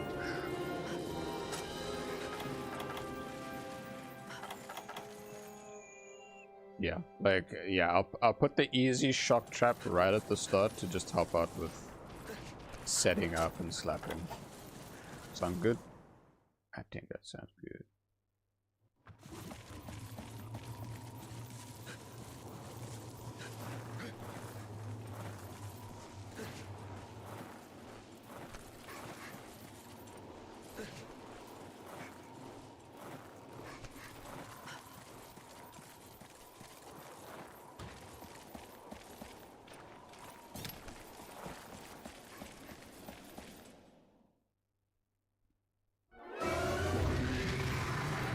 Hello, angry bitch. Alrighty, missing it right here.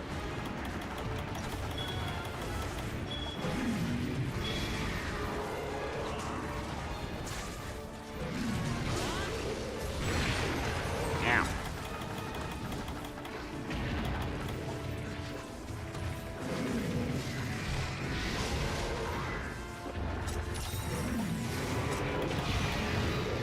Come on. Just a little bit more this way and you'll get in the trap.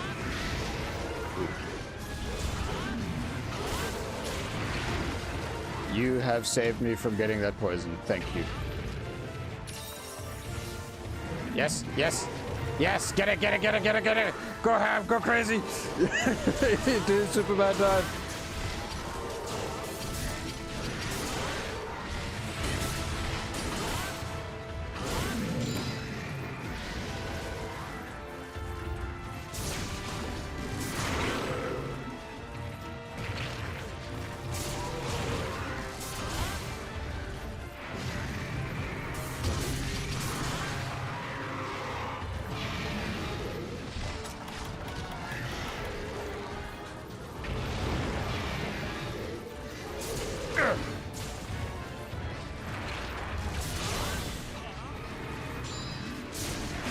Mounted.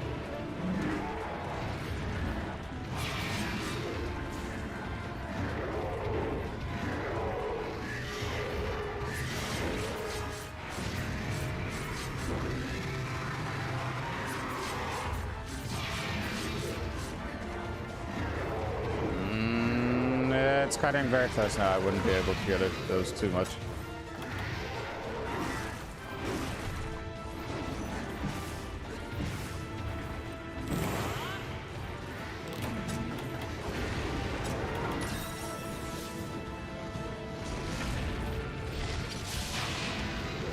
A level.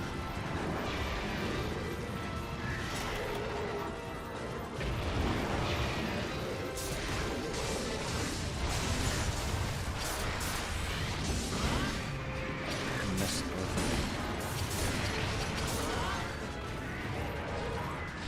Oh, okay, she's moving to another location.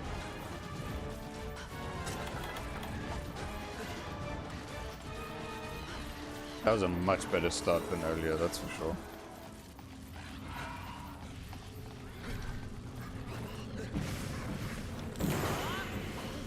Yeah, there we go, SP3 on my end.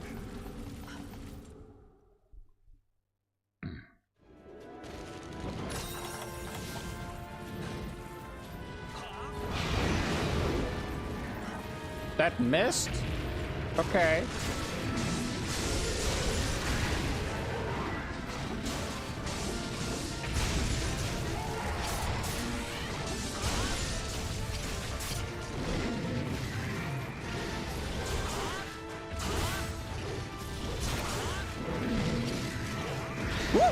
Oh god, I'm fine. You yeeted me into the other location. That was funny. Remember, boys, we got to capture this bitch. Ow. Ah, damn it, I was hoping to reach that in time. Uh-oh. Oh, what the? Wow. Huh?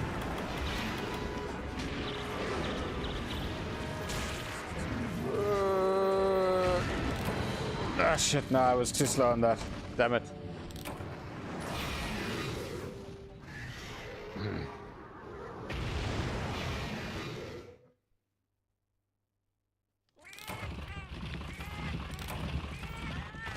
Yay.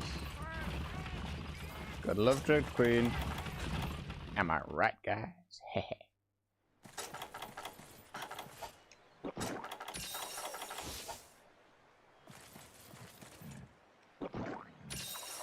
Yeah, basically. What was the sub-quest even? The Velocodrome.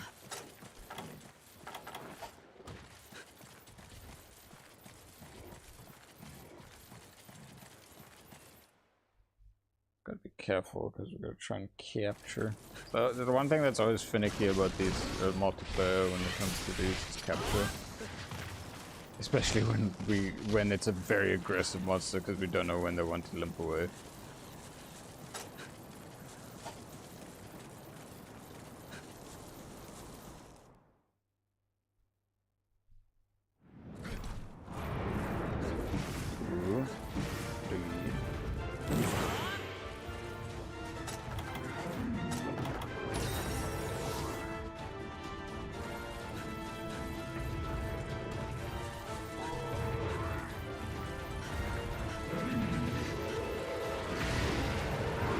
Tail attack spin and stuff. Good news though. SP3. Oh.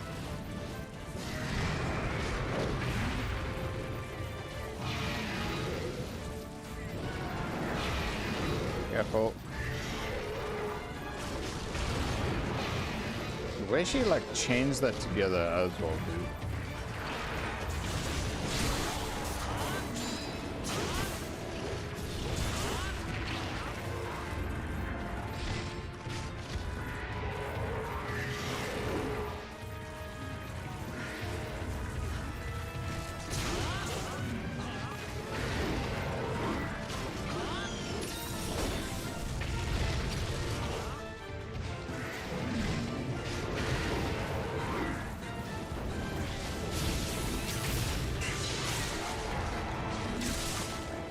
Nice SP mode.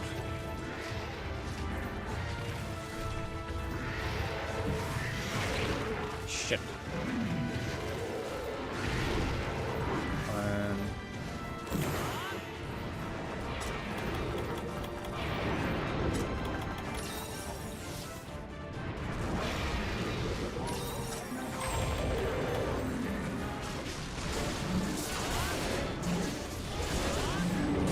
Do too much damage to her right now, mainly because, like, what if she's capturable?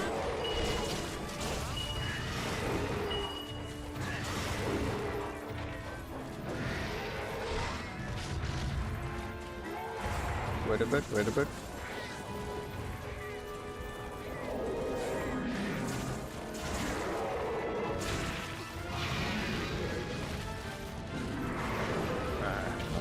It's so difficult to dodge. Shit. Leo, I got you, don't worry. There you go.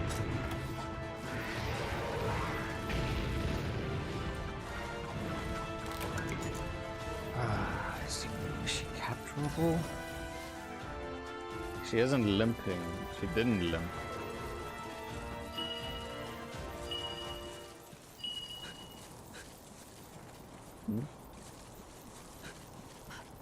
Okay, if she's gone to area 2, she's probably not capturable yet. It's the thing I'm not used to is the HP scaling, depending on the levels of the quest. Is like, how much does it scale up? Is it like a lot, or what?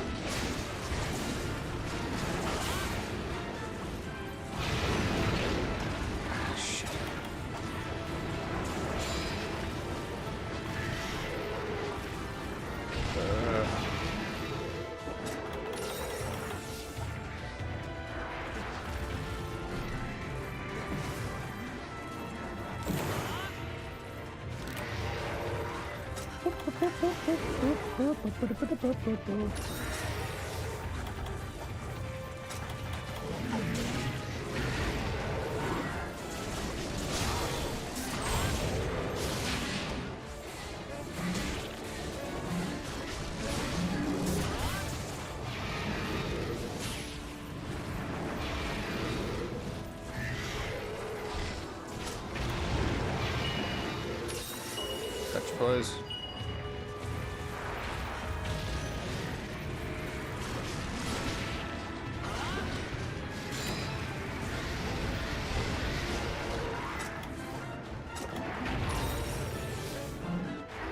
Remount.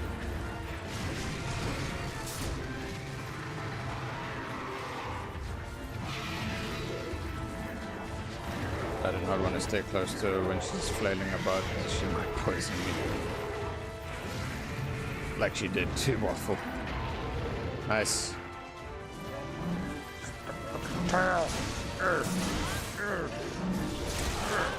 Nice. Tail chopped.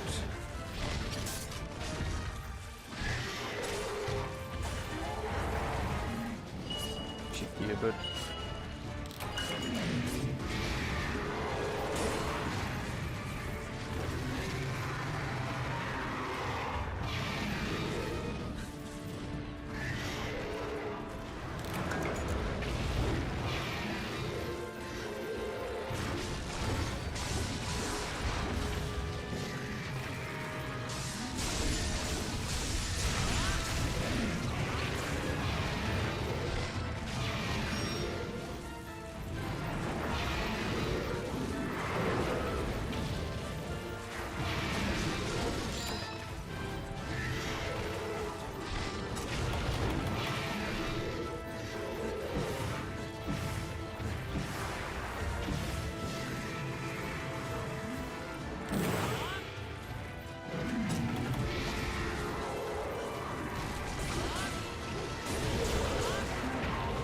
Aha, get wrecked.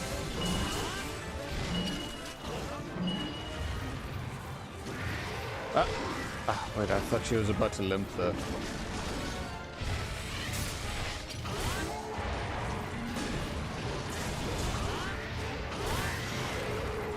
How much HP does she actually have, dude? Like, what the hell?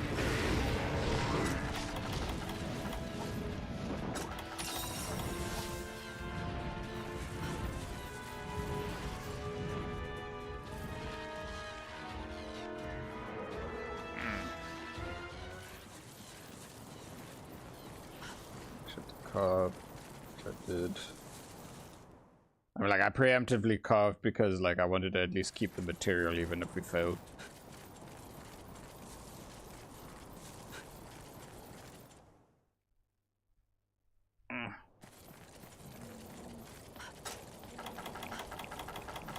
Oh, let's hopefully find her asleep.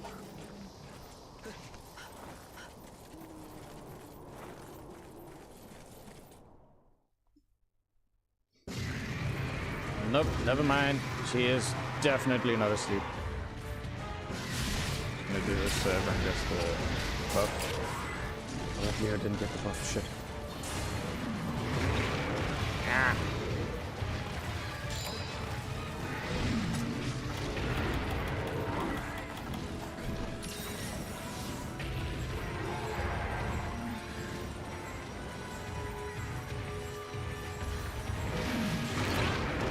Fuck my remedy, bro.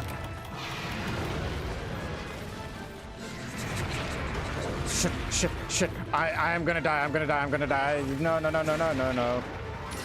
I'm fine. Okay. Jesus Christ, dude. So fucking hell. Thank you so much for that heal. That came into clutch when it needed to. Oh, God. Okay. Jesus, dude. Like, this monster is, like, really chunky.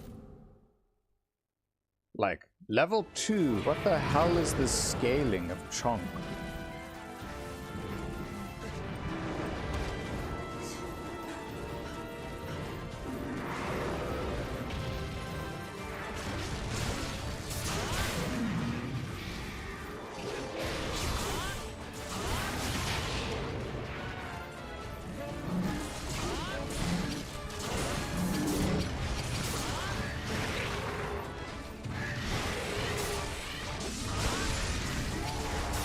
Screw you and your raw, bitch.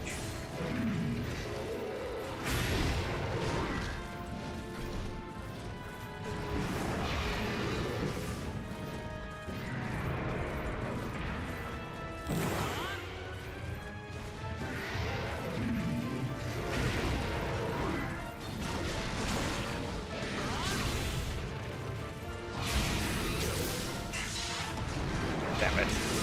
No, no.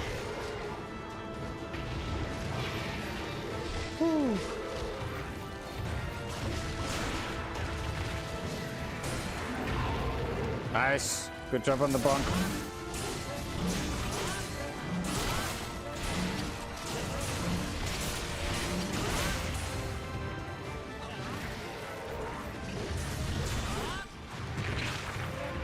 Finally, yes, dude. Yes. Oh. She is one hell of a chunky bitch. I'll get the trap, you get the trunks ready. Let's just wait for it to get there quick.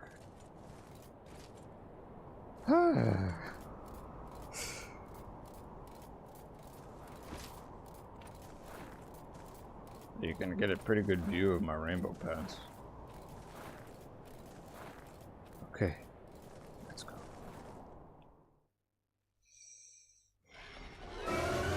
Shit. I'm gonna place it right here. Get your tanks ready. And let's hope we don't die. Come over, bitch. Here we go. Yes! Oh, thank God, dude. The stress of that. Alright, well, that was definitely the last hunt of the night. But hey, kudos to the amount of progress we got done. GG, boys. That was great. Let me see if I can craft and upgrade her charge blade. Yeah. Like, oh my god, dude, the HP scaling just from level 1 to level 2. That's insane.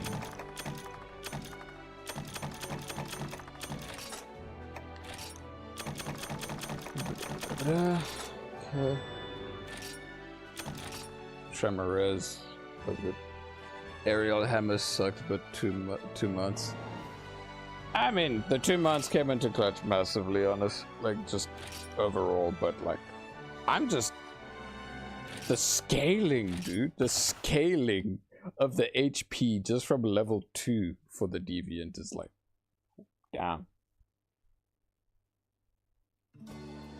It's like they souped her up with like crazy juice.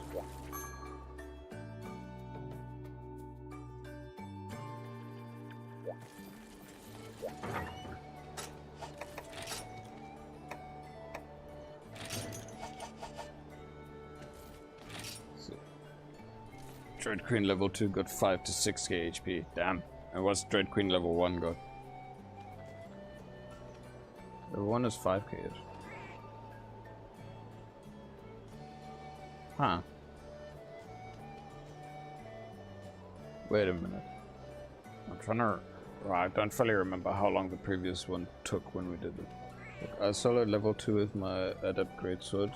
Said I'll show you in a second. She still took a few minutes. Fair. I mean, it is Dread Queen. I mean, like, it's not... Like, it's a lot of HP regardless. Alrighty. Chargeblade. Dear Regina. Bada bing, bada boom.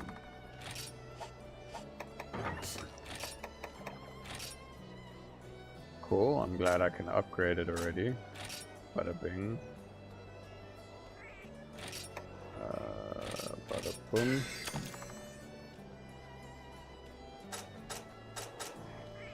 Let me guess, does the low rank ones go up to like level 5 for low rank? That's just my assumption and guess and such. Not sure how math works though, it's a nice cap quest. I have the set equipment if you want to take a peek. Yeah, I'm on my way.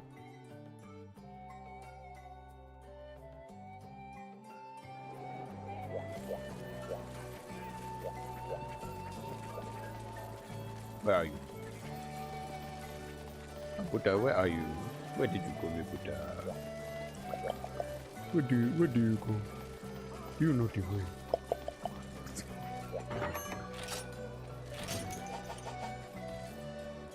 Oh.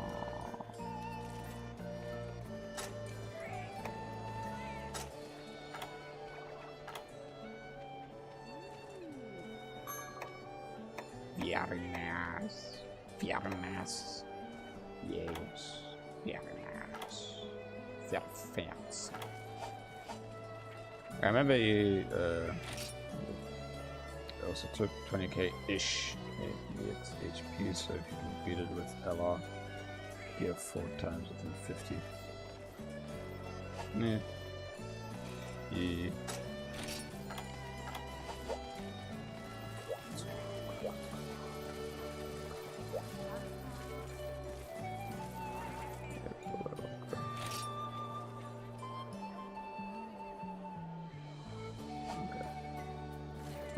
I mean, yeah, it's like a lot of precision and stuff is involved with it.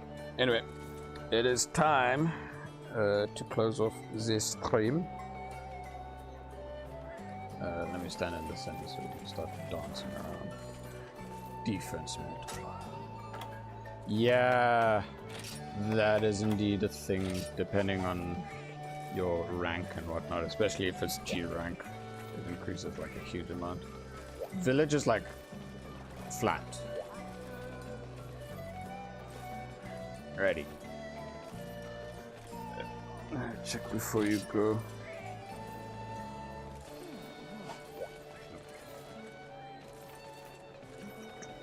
Ah, nice, Leo. You got it in sync.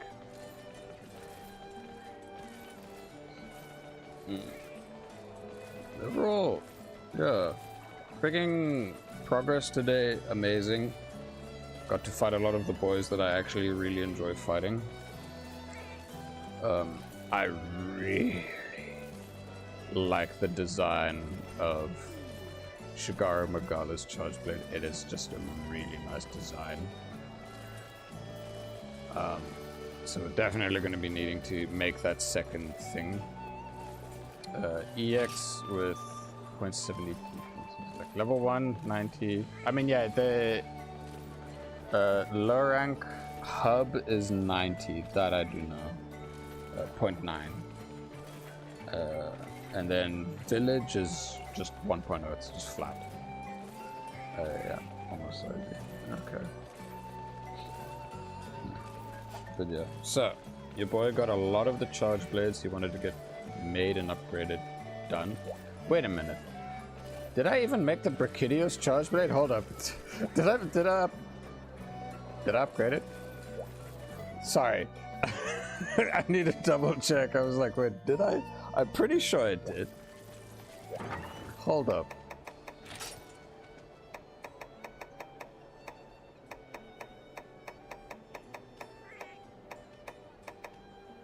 I did. Okay. I'm not delusional. I'm not crazy when it comes to that. I was like, did I make it?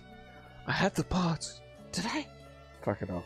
I don't know, dude. My brain was going back there. It's because I'm tired, that's all. Okay. Get back here. Yeah. And... Alrighty, boys. GG's. Thank you for joining me for the hunts. And for everyone watching the stream, thank you for coming by to watch. My name is Hopko.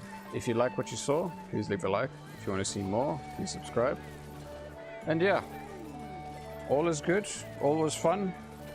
Wishing you all the best. Take care. And I will see you all next time.